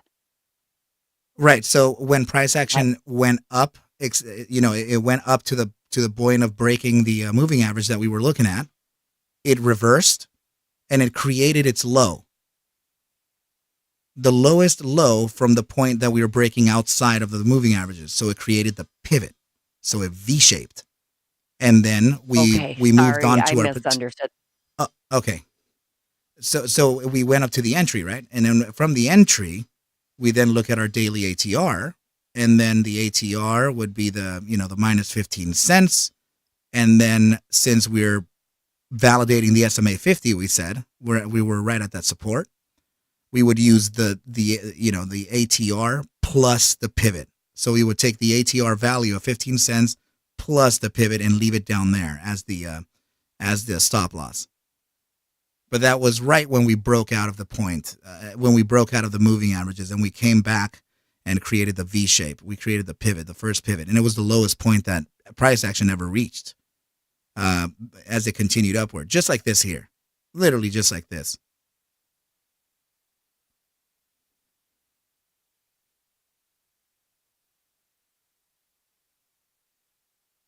Uh, let's see. To make it easy, how many should we have with bulls? 3, I think. Yes, I think there's only 3 so far. Let me double check.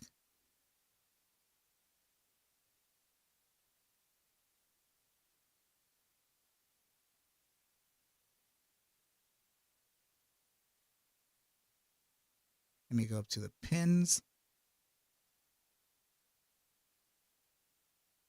Okay, there's averages. That's 1.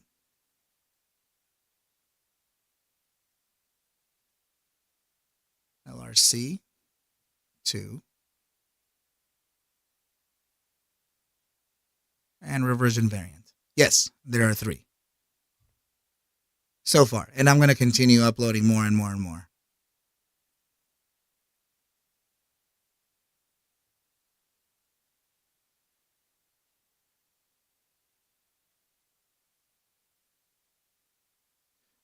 Inside and outside candle. Okay, so when you're looking at an outside candle, it means that your inside candle gets engulfed by the outside.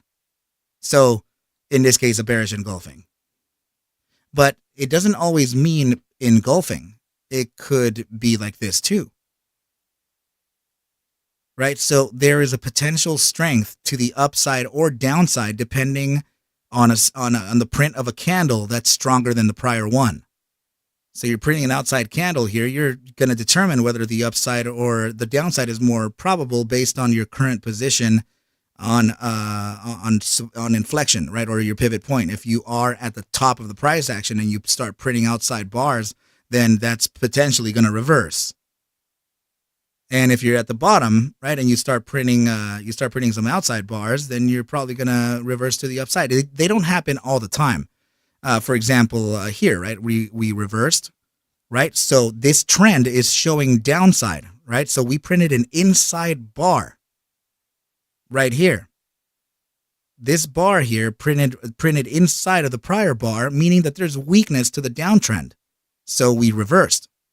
And then we printed an outside bar from this one. And then now we continued. It's going to be a bit difficult for you to identify inside and outside bars.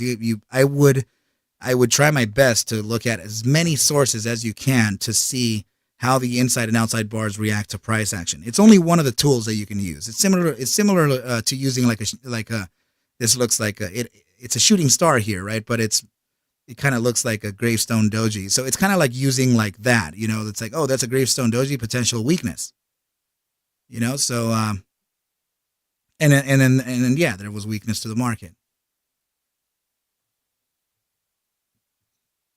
But yeah, the inside or outside bar literally means just the forward or rear candle is printing inside of the bar, inside of the prior bar or the forward bar. So this was an inside candle to both of these bars here. It literally just means that. And then, like, for example, this one here, right? This is the inside bar as well. Now, outside bars would present themselves like this, right? So this bar is entirely outside of this one. Generally speaking, you're looking at the outside bars or inside bar prints for the weakness or for the strength. Thunderlips is saying basically it's a 2-bar pattern where a bar is inside the total price action of the previous bar. That's greatly worded. Yes. So the inside bar has a higher low and a lower high than the previous bar. Yeah, so it engulfs it whether it's by wick or with body. But the way you identify an engulfing candle would be body over body. It can give you a determination where price can turn. So it doesn't say like the colors are not truly the in my opinion, right? The colors are not truly the determining factor whether it's going to go up or down. It's in fact where you are in a position. So if you are at 2 standard deviations, right, from the mean and you're printing an outside bar, then there's probably strength to another direction coming in.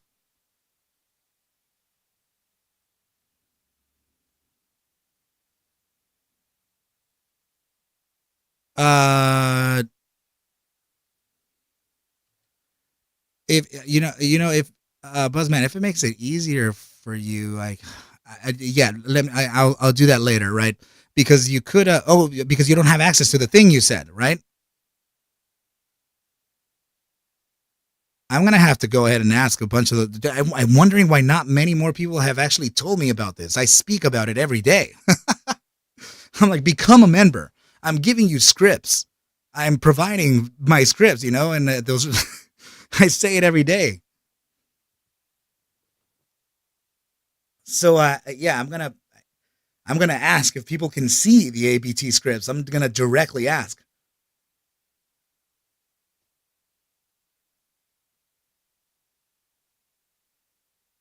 But still here, team. Still here for your questions. Go ahead.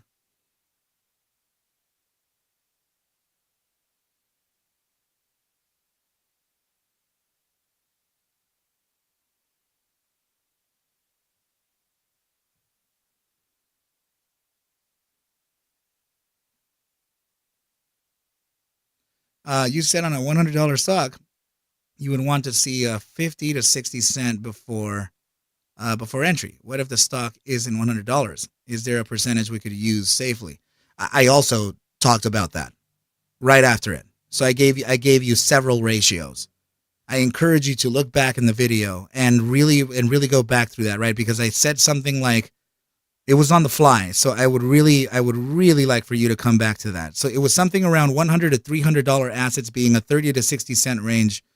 I think I said it was like $50 to $100 where maybe a 20 to 30 cent range ish. Uh, I gave you a 20 to $50, but yeah, it was right around that area there. I gave you all of them, all the way up to maybe $10. No problem, no problem.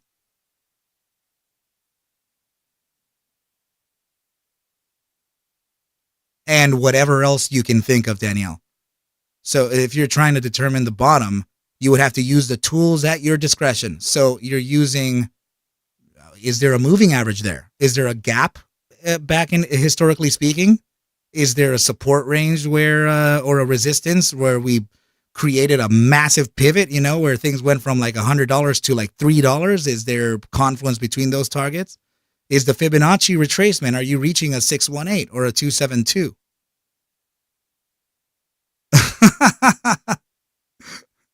Is there, let's see, is there a shooting star or is there a hammer candle?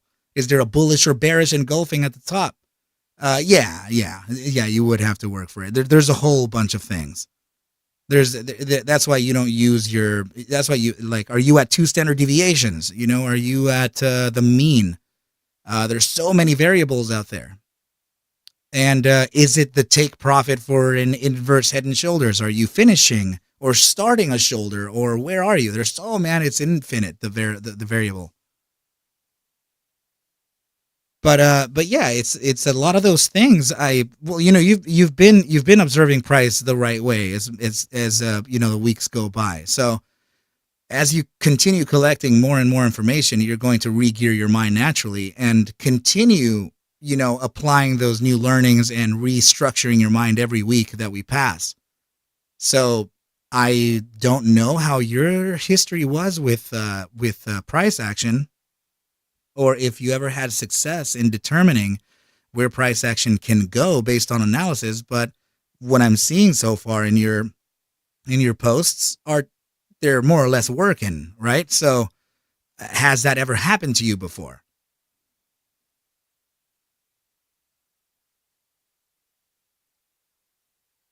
Maybe an RSI, which is something that we didn't really go over. In this case, let's see. Yeah. So, yeah, in this case, let's see where we entered. Oh, you know what? Here, let me go to the entry. Let's see. So this was the entry right in here. Right. So we were actually determining the pivot point, right? So price action went up and then it sharply went down to mark the lowest area that price action had seen. Right. So this incredible upside and then this massive red candle created that V shape, created this pivot here. So that pivot in the RSI, when we started printing this candle, look where we were. We were in the gravitational zone for a pull to the upside. And I do think that it's a very interesting thing that we also, without even noticing the RSI, we were also at strength. And this is what I mean too. That's another one of those things from the magical answer, the easy magical answer. That's another thing too. Are we in a position in the RSI that can also further validate a potential thesis to the upside or downside? And yet again, another variable added to it, right? So, I think that, but then also remember that no matter how much the moon and the stars align, it's still, the probabilities are still going to play, right? So there may still be a chance of failure. even if everything lined up perfectly. You know, all the 8 planets here aligned perfectly. All even that will give you the chance of error. The chart you have now, just by looking at the wicks, is showing a downside. Oh, are you talking about at the current price, Ian? Like back here, or where we were, or here?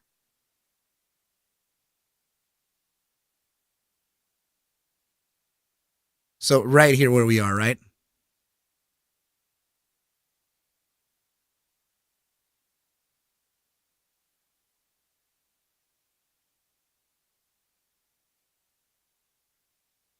Oh, Buzzman, take care, my brother. Thank you so much for everything.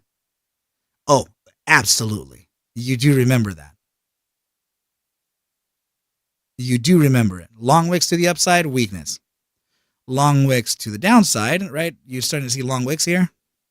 Long wicks to the downside shows potential strength. But yeah, this is, you got to get the hell out. You know, you got to get out when you start seeing this. Immediate. I mean, that's, oh man, shooting stars and freaking bearish engulfing and all kinds of crap happening everywhere there, you know? And you know what? It would be cool to see what this is like on, let's say, a 15-minute time frame, right? So let's go to that on a 15-minute and see what it is. So an outside bar, an outside bar at the inflection, right? So this thing printed a huge outside bar saying that, and it's red, right? So, I mean, no color relevance really, but if you want to add any relevance to it, it's freaking red, you know, and it's like first red candle after all these. It prints the outside bar signaling strength and reversal. So that's another one, man. That's really interesting. Let's see it on a 30-minute.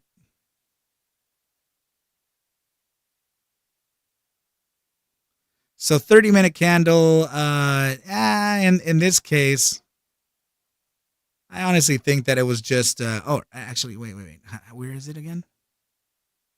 It was before, so let me choose the peak here and choose the 30-minute. Okay. Yeah, so, and that's another thing I talk to you guys about all the time, right? So when we're creating new higher highs, we don't want to see this little tiny higher. It's a little bit higher high. We can't do that. If you're noticing here that price action just made a little bit of a higher high, that is not good. Right? So we've noticed that we've noticed that several times. If you're looking at like major price action, let's block the visibility here. Yeah, if you're looking at major price action, you want to see a major high like this. You want to see the continuation of it by the frequency that they're printing in, right? But when you start seeing short-term little tiny bits like this here, that means weakness temporarily. You can also see that by regression, right? Meaning that if you were to draw like a line like this, this can potentially give you the next pivot. There are so many ways to make it visible. Yeah, and you know what? It slowly it's the best way, because you'll start to understand. And Ian, it's very dependent on the type of trader, because I will say that there are traders who will understand and make it within the trading business. I would say some of the most talented traders to be within 9 months, the most talented. And not saying that anyone else is less talented, just saying that they have just a knack for it. You know what I mean? But that doesn't mean that anyone else can't have that either. So the typical trader is between 12 to 15 months. And that's to understand price. That is not to break even. That is still losing. The becoming consistently break even requires 3,000 hours of charting. Consistently break even. breaking 5 to 7,000 hours, that is consistently profitable. 7,000 to 10,000 hours and breaking 10 is mastery.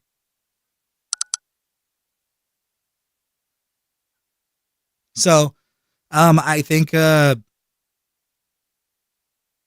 there's a pretty good there's a good gap of information to learn within those first hours. Now, I will say that 3,000 hours for some traders means 2 years, and 2 to 3 years is average for stock traders to become aware or consistently break even. 2 to 3 years.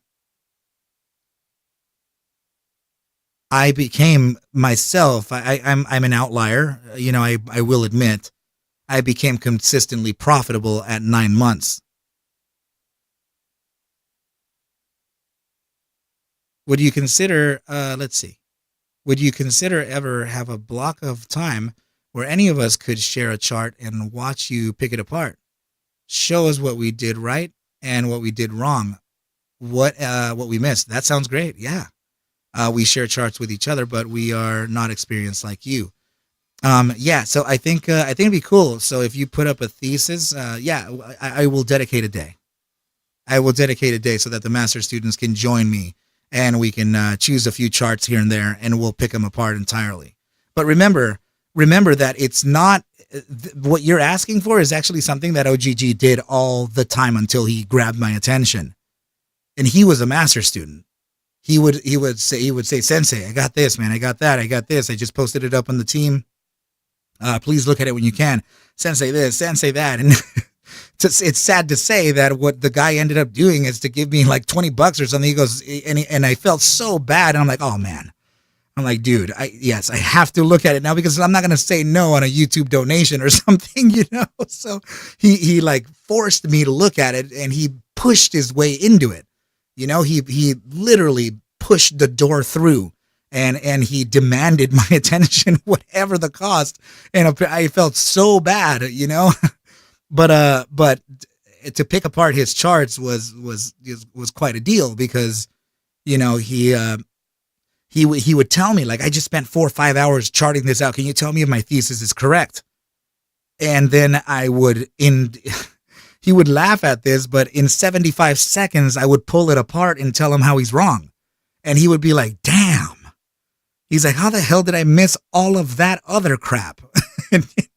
And then he continued and continued and continued charting it over and over and over until the point where I was like, I see that target too. And then he was like, no. All right. So he started shifting. I'm talking about charts after charts after so many freaking times over and over and over.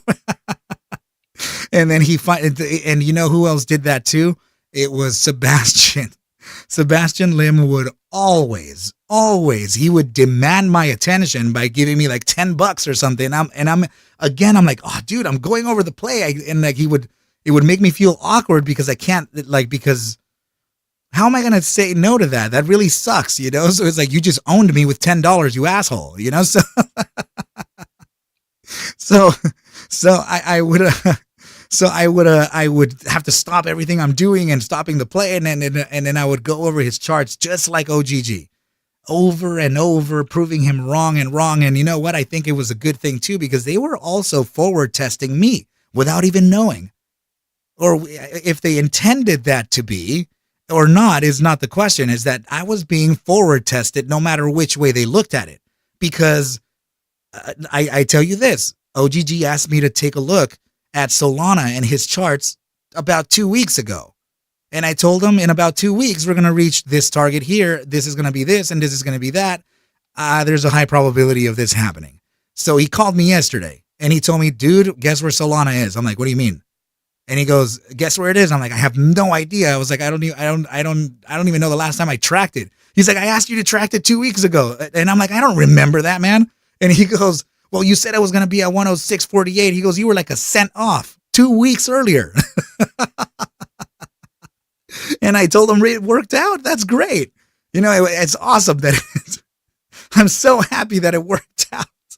And he goes, it's just Sensei. He goes, you keep on surprising me, man. He goes, this is great, man. This is great. I'm just learning from the best. I'm like, no, man, you're just learning from somebody who's imaginative and creative. So if we can all do that and be creative together, then we'll likely see changes and in our trading habits and our trading ability. So now, sorry guys, next question here for the let's see for the Discord chat. But yeah, that's a good that was a good thing, Danielle. Thank you. I just feel like I annoy people when I say like, look at me, look at me. I don't want to, I don't want to, I don't want others to get annoyed by my persistence. And I'm a very persistent person, clearly, LOL. I think, oftentimes it's not only you, There's a lot of persistence out there, but it's also to do with the time and place. So I tend to block out a lot of comments, right? I literally will close out the chat box because if I don't close that out, then we're going to fail altogether for the sake of one question, and I can't do that. I cannot do that. So I will literally shut out my chat and let everybody just blabber, while I continue just making sure that we all are trading a safe play. And I'm not perfect, so I don't want to be more imperfect than I am. So already, you know what I mean? So I have to make sure to but yeah, that's really where the persistence comes in, is when I am available, which is the live streams, and it makes it difficult, for people to catch me because they're like, man, now ARCa just finished. He's got to go spend time with his son that he never sees. And oh my goodness. Thunderlift saying he made you an offer you couldn't refuse for $10. Dude, I could not refuse the $10. He literally opened my hand and said, here are $10, close it. And he disappeared, and he just like, poof, he was gone. I'm like, oh man, he owned me for $10. I felt bad. It was a nice gesture, so I want to give him a nice gesture back. And it's not going to take me that much amount of time. The problem is that I also don't want to deviate too much from a current play or a current plan, right? Well, I mean, back in the day when I used to do ticker picker, sure, man, those were my tests of true wit, right? So back in those days, I would go over whatever tickers that anyone would ask. And then I noticed that around 80 to 90% of the tickers that I talked about did realize what I ended up saying, more or less, or very close to it, like extremely close.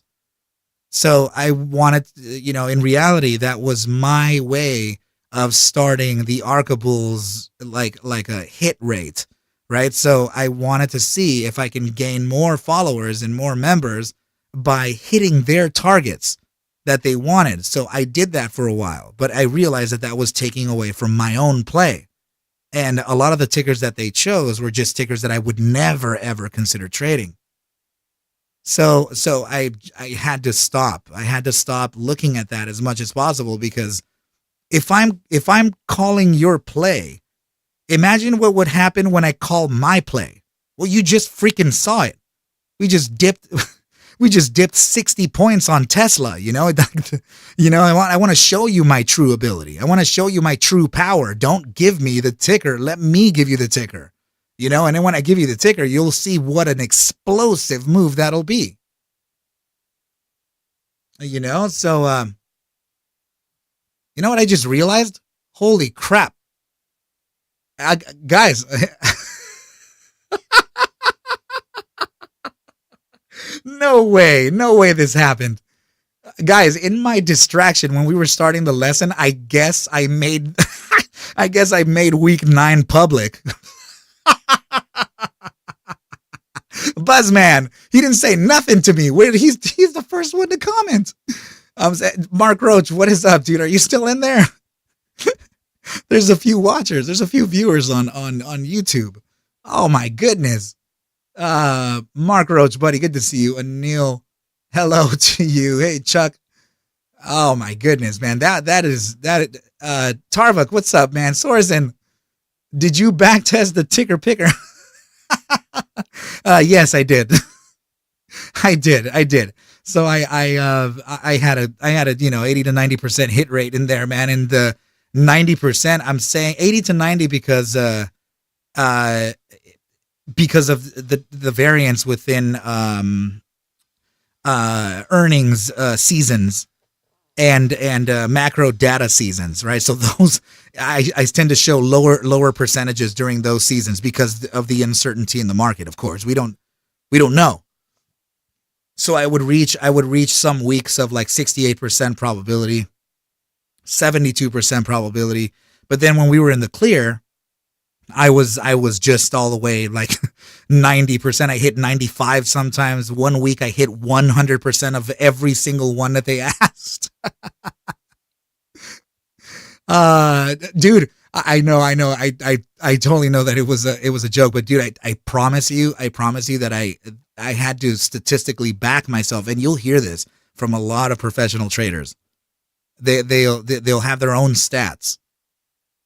Danielle is saying my old boss used to tell everyone that Danielle always has a bone in her mouth and she will not let it go.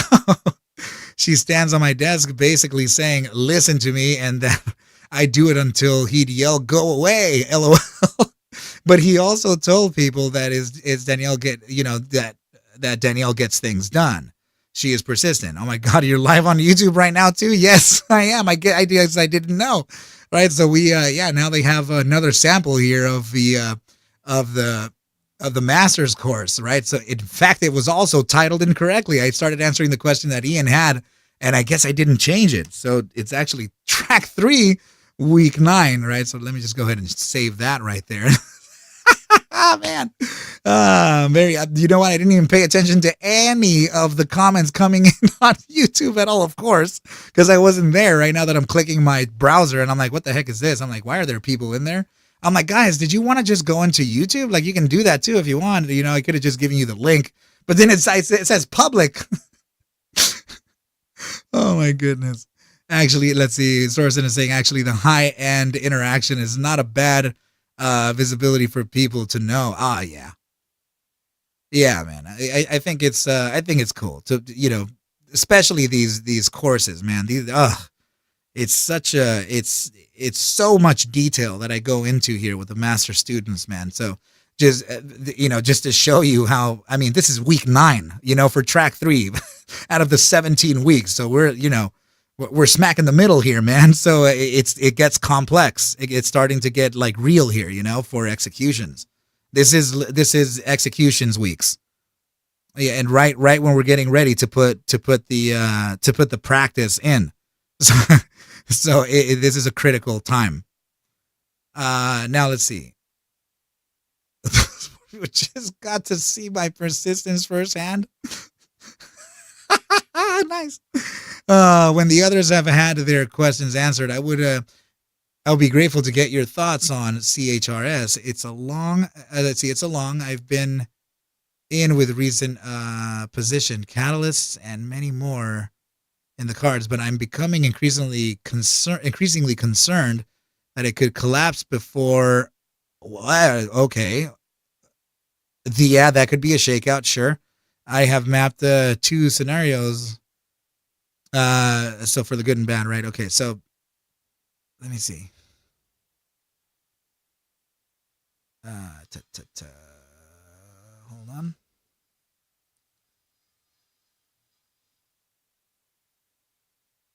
Okay, so you are looking at this here, right? So let's see.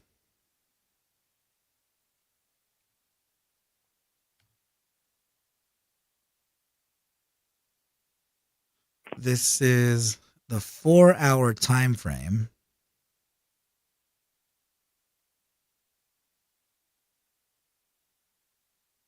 Expansion is starting upside pivot. What looks like stochastic momentum. And this looks like a weird Bollinger Band of sorts. Let's see. There is you're at a major support here. Right? So that bottom side, this area here is a major support. And if you fail this pivot here, this would lead price action to this point here.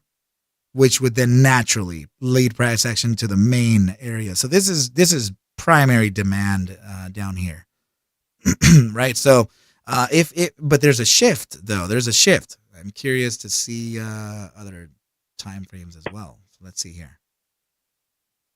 Okay, so this is your daily, and I can see what's happening here. I have the daily. I don't know if you can hear me. Yep. I have the daily, and then I have the zoomed in tail end section of the daily in one of the subsequent views, and that is that is my good scenario with positive earnings coming up. And then I have a 4-hour chart, and that is more along the lines of my catastrophic version. And that hits exactly on what you just picked out in terms of the support and missing those. Okay. What is it again? CHRS? Coherence? Yeah, yes. Let's see.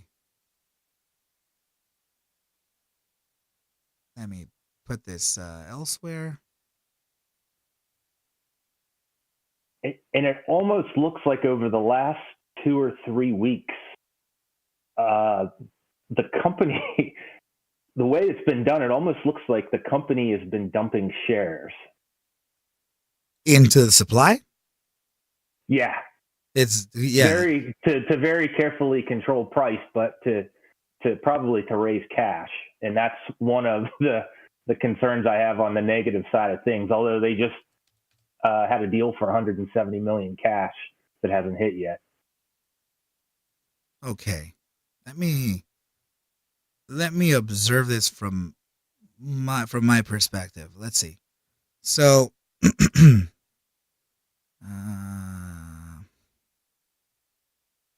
okay, well, that's not the best in the world. Nice print though on a daily. Hold on. Let's see macro view.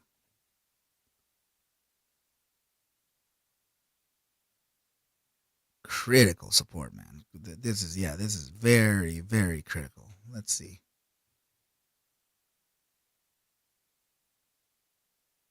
This is it may actually 185.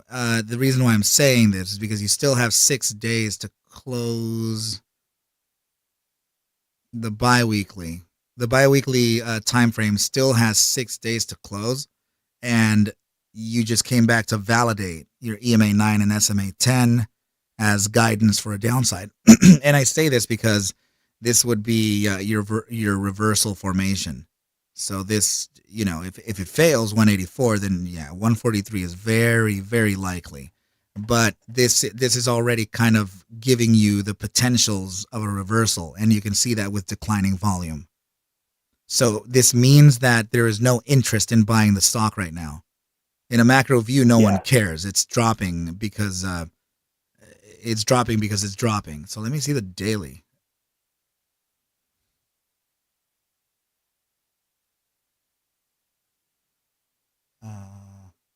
Sorry guys, I just noticed a delivery man coming in. Yeah, it's been contracting for a while, and it's just starting to bounce based off this candle here. Let me see. This was sorry, go ahead. It's been on this pattern for like the last 2 weeks where it's almost there's a dump after close, and then it's open the next morning, not uncommon to be about 5 cents lower than what the close was.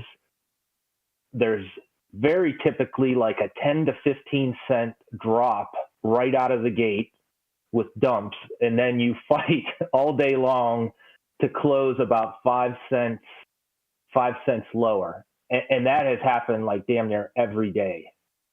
Yikes. And it's all these, from that kind of heat map volume that I use, you can see these, like 50,000 share blocks, even down to like the 10-second intervals getting dumped out there. But it's done in a very controlled manner, not to tank the price.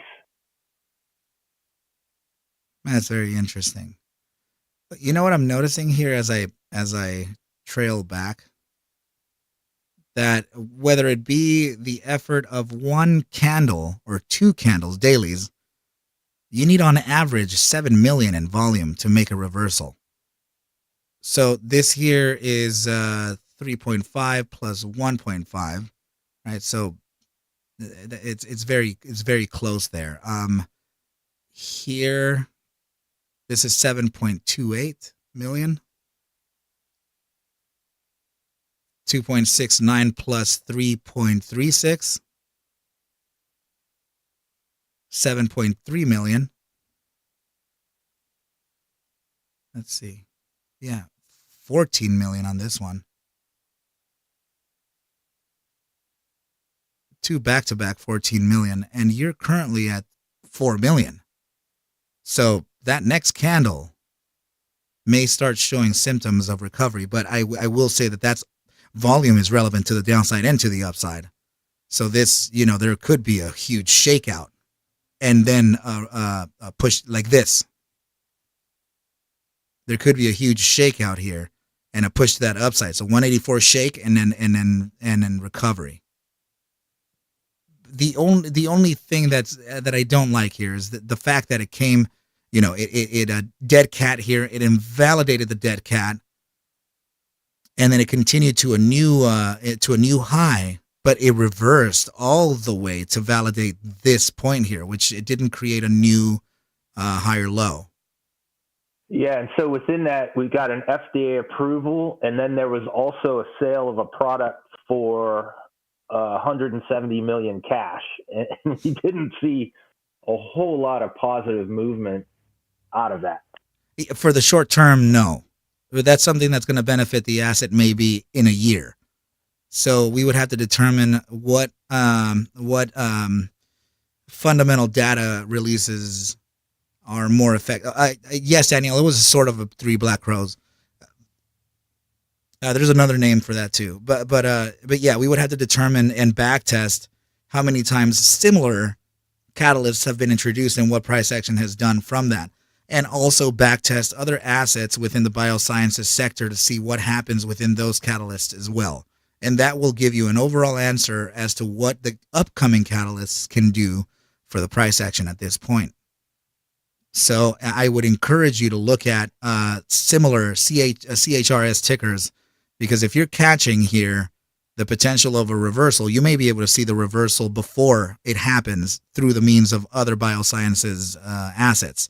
And if you are able to catch that, then your upside here would lead to a pretty nice bounce, a pretty big bounce. And then the other assets that you studied will likely follow. Okay. And then you'll be able to catch like 4 or 5 of them who are going to make this move anyway, because that's traditionally how it works. There's a I want do you know if there's a man in the filings they will also tell you if they're going to dilute. Everything is in the filings. No, this is all this is there's nothing readily apparent that there's a shelf or that there's any intent. The only statements regarding debt and dilution was that this 170 million sales they just had, but throughout the last 3 weeks of this kind of catastrophic downturn, the CEO has been totally quiet. So of course now that's speculation, buyout partnership, right? They're in the quiet time, but who the hell knows? And right. So I'm kind of in a period, right? Is where's the critical point that I cut my losses, which are pretty significant, right? Or I hang in there, and potentially for an upturn. How far? How far are you? You're at prices that sitting at where right now? Let's see. You're at. It's like 203. I think it closed 203 on Friday. Are you a great distance from that? Oh yeah. By share price, significantly. But you want to see if you can recover anything of it. Well, yeah. I mean, it's about $10,000 right now. I would love to love to catch the 10 grand and not have that vaporized, but I don't want to lose, a larger share than that of what's still there by, kind of holding on like grim death, and it goes down into, some kind of bad debt or sell off or bankruptcy or whatever. Right. Yeah, I think, to be very honest with you, yeah, man, looking at volume here, this is already 3.47 million, 4 million. Yeah, there's a lot of attention happening right now. And this also, this candle, I really, let me actually take a look at a couple things. Yeah, that 4-hour time frame is very strong. Let's see. Okay, there is a fluctuation here, so meaning that price action is likely to immediate short-term, very temporary dip. So let's see.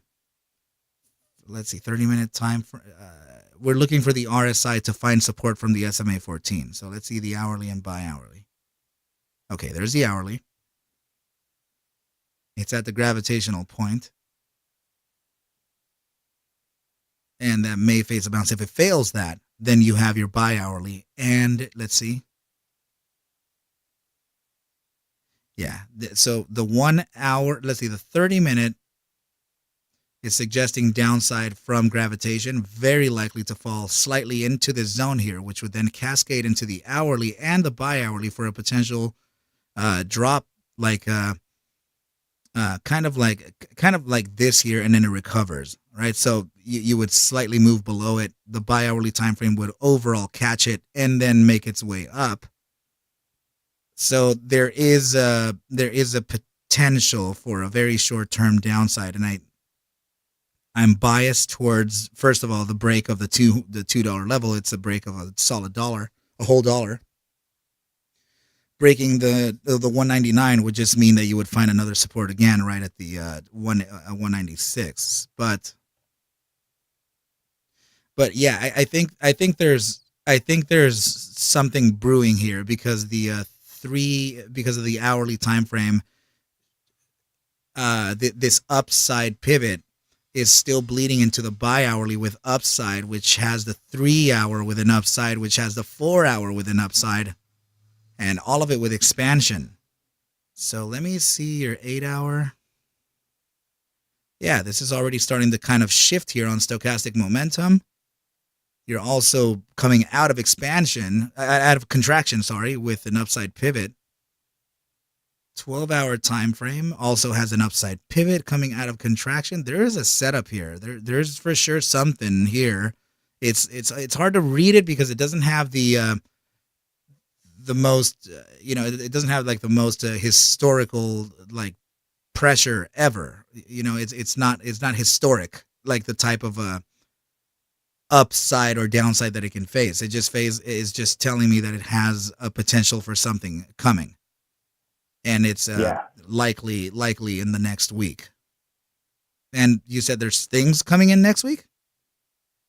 There's potential. It's not any kind of known date. The only known date are, I think, March 6th earnings, but there are various potential catalysts on the way.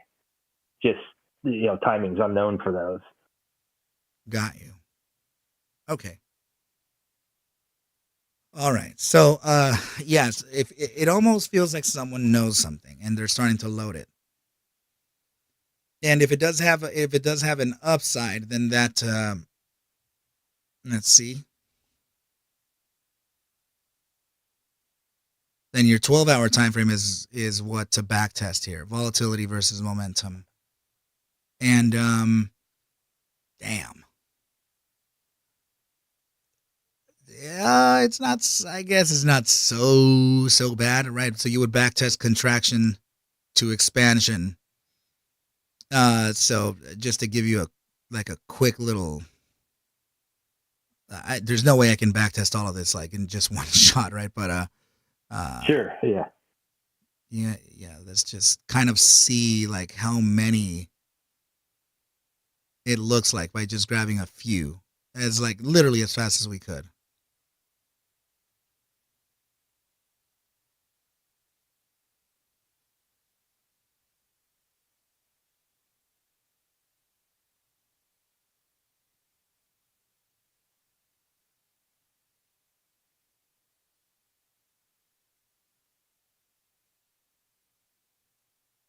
Okay, so from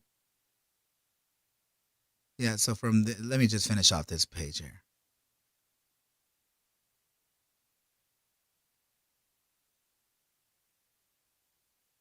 So from this page here all the way to the back, let's see, 1, 2, 3, 4, 5, 6, 7, 8, 9, 10, 11, 12, 13, 14, 15, 16, 17, 18, 19, 20, and we still have this to go.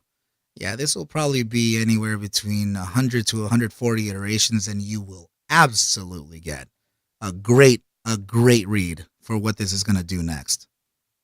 Okay. But it's going to take some time. But that's, 140 iterations of a back test. That's a lot of crap to add. You're remembering how the back test works, right? Oh yeah. Okay. So if you do it and you collect all the data, I can help you structure it afterward. Okay. All right. That'd be great.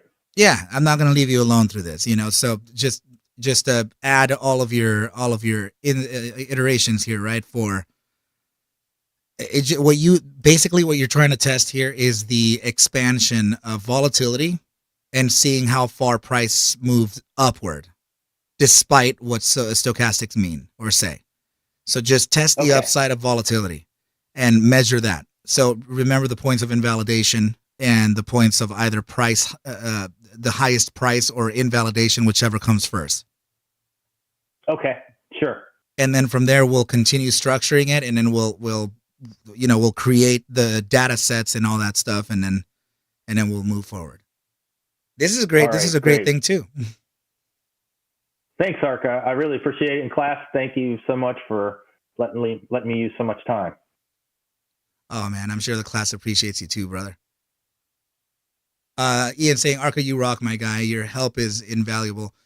Guys, I mean, for the students, I really mean to be there for you. So just know that for a fact. I forgot about YouTube again. Hey, Yuka Frita. Hey, Traveling Sessions. How's it going, guys? So I actually accidentally put my track 3 students on their week 9 publicly. So this was week 9 for executions and stop losses, right? This was the start of learning some details within those strategies and options, Greeks, at the very beginning.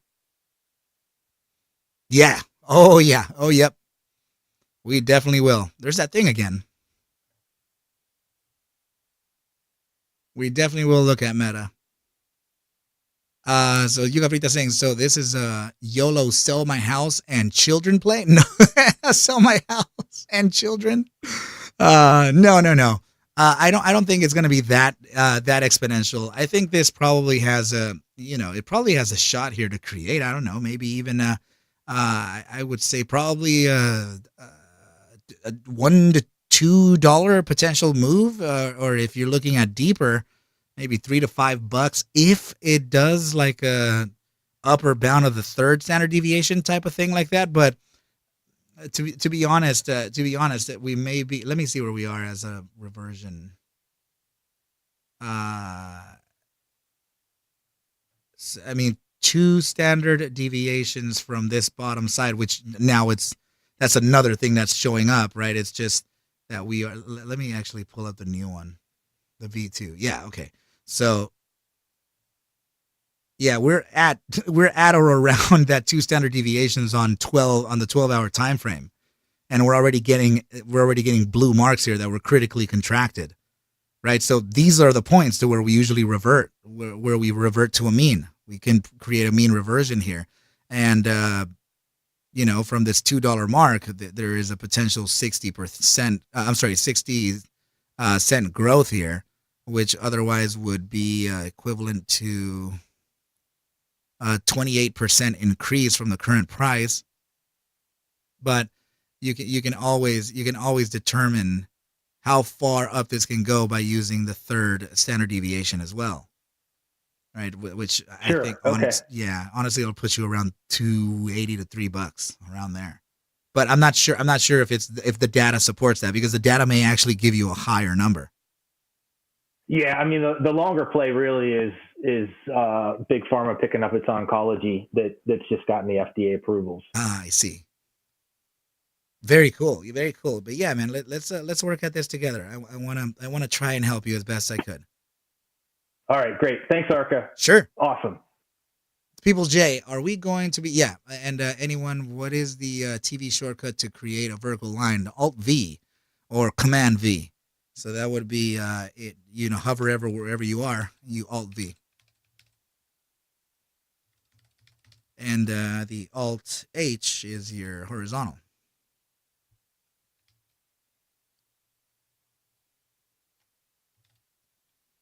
Let's see. If we have time, would you look at my Netflix chart? I'm gonna cover Netflix, actually. Netflix and Meta, and I think it was Tesla. These three are in play. So I'm gonna remind me to look at your chart, Danielle, because I don't want to do it prior to me studying it. I want to because it's a play that we're actually gonna play.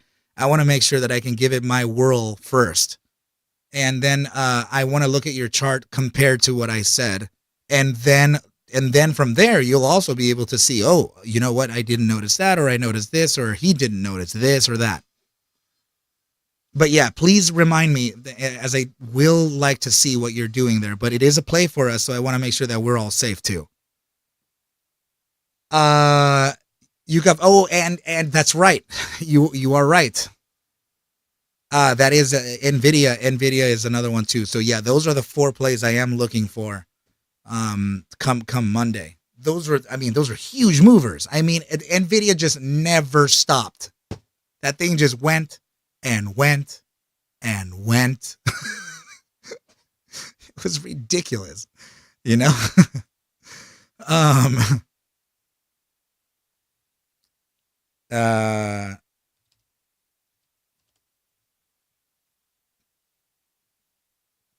I remember we were talking about Amazon's top side here. It's holding it pretty nicely, but I can't tell if it's going to be a play because of its prop with Meta. It's just it moved right alongside Meta when it created that crazy upside, right? So this is why I'm saying that the major play here is potentially going to be within Meta, and I'm going to see the strength here, right? And that will tell you what Amazon will do, because they're completely correlated right now. May I recommend not experience? Let's see. Looking at their subsidiary potentials short term. Let's see.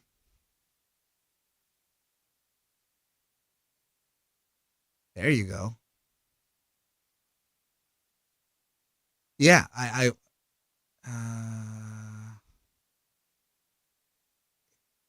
Integrin Therapeutics. Yeah, like that. Yeah, that's what I mean. It's like sympathy plays to those.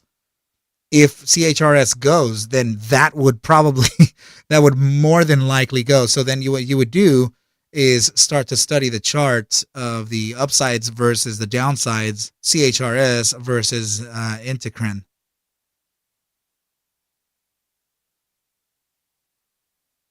And that would tell you how correlated they are. Or you can run a correlation coefficient, right? So you go to indicators and search correlation coefficient, and then you would what the heck just happened? Let's see. Oh, because I'm not displaying anything. So yeah, you go to indicators, correlation coefficient. You type in the comparison ticker, right? So this is going to be, I don't know, what is Integrin? Whatever that ticker is.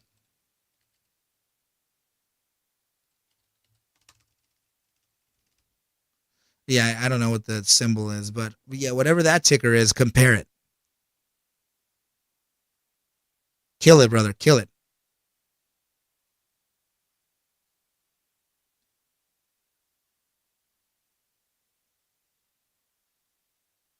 It did? No way. Yuca Frita did. Did it actually stop at 666? No way. Oh my goodness, that thing is all kinds of jokes. What? Oh goodness gracious. Oh my god. Watch this thing just obliterate everybody. It just Did you guys notice that? Nvidia all subliminal, man. I would have done everything in my power to make sure my stock never stopped at 666. Oh my goodness. That's truly something.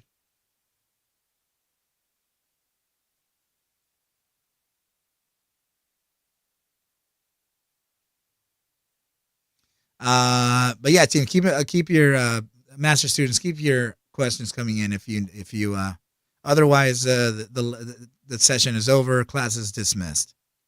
Let's see. I noticed the meta bid and ask range the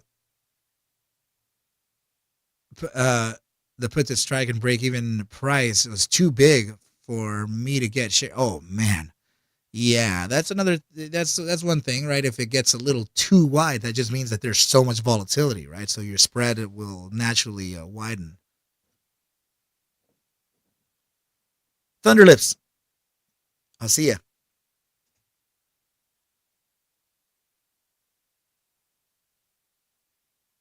Danielle saying, thank you so much, ARCa. I truly appreciate you. Ian, ditto. Have a great weekend to you.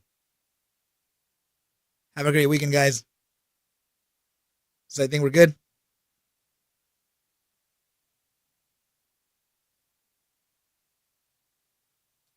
Oh, yeah. No. Oh, Sorensen, that was you?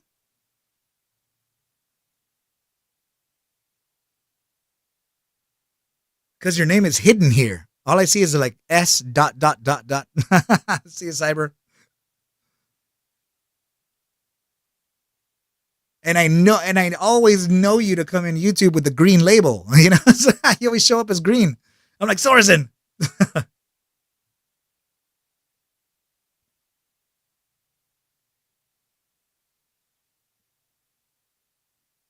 Okay. Ian say, okay, I'm out of here. ARCa, appreciate everything that you have taught us.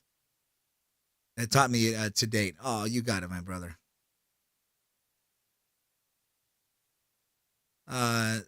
Take care. And chat, I'm gonna put up that campaign here very shortly. So in the three major platforms. And we'll get it going, man. But yeah, you guys, thank you so much for stopping by. I love all of you, and please ask any questions you will. I'll try to answer them as best as I could. But all right, guys, let's kill it right here and do our little dance. Do a little dance, make it a little love. Get down tonight, yeah. All right, team.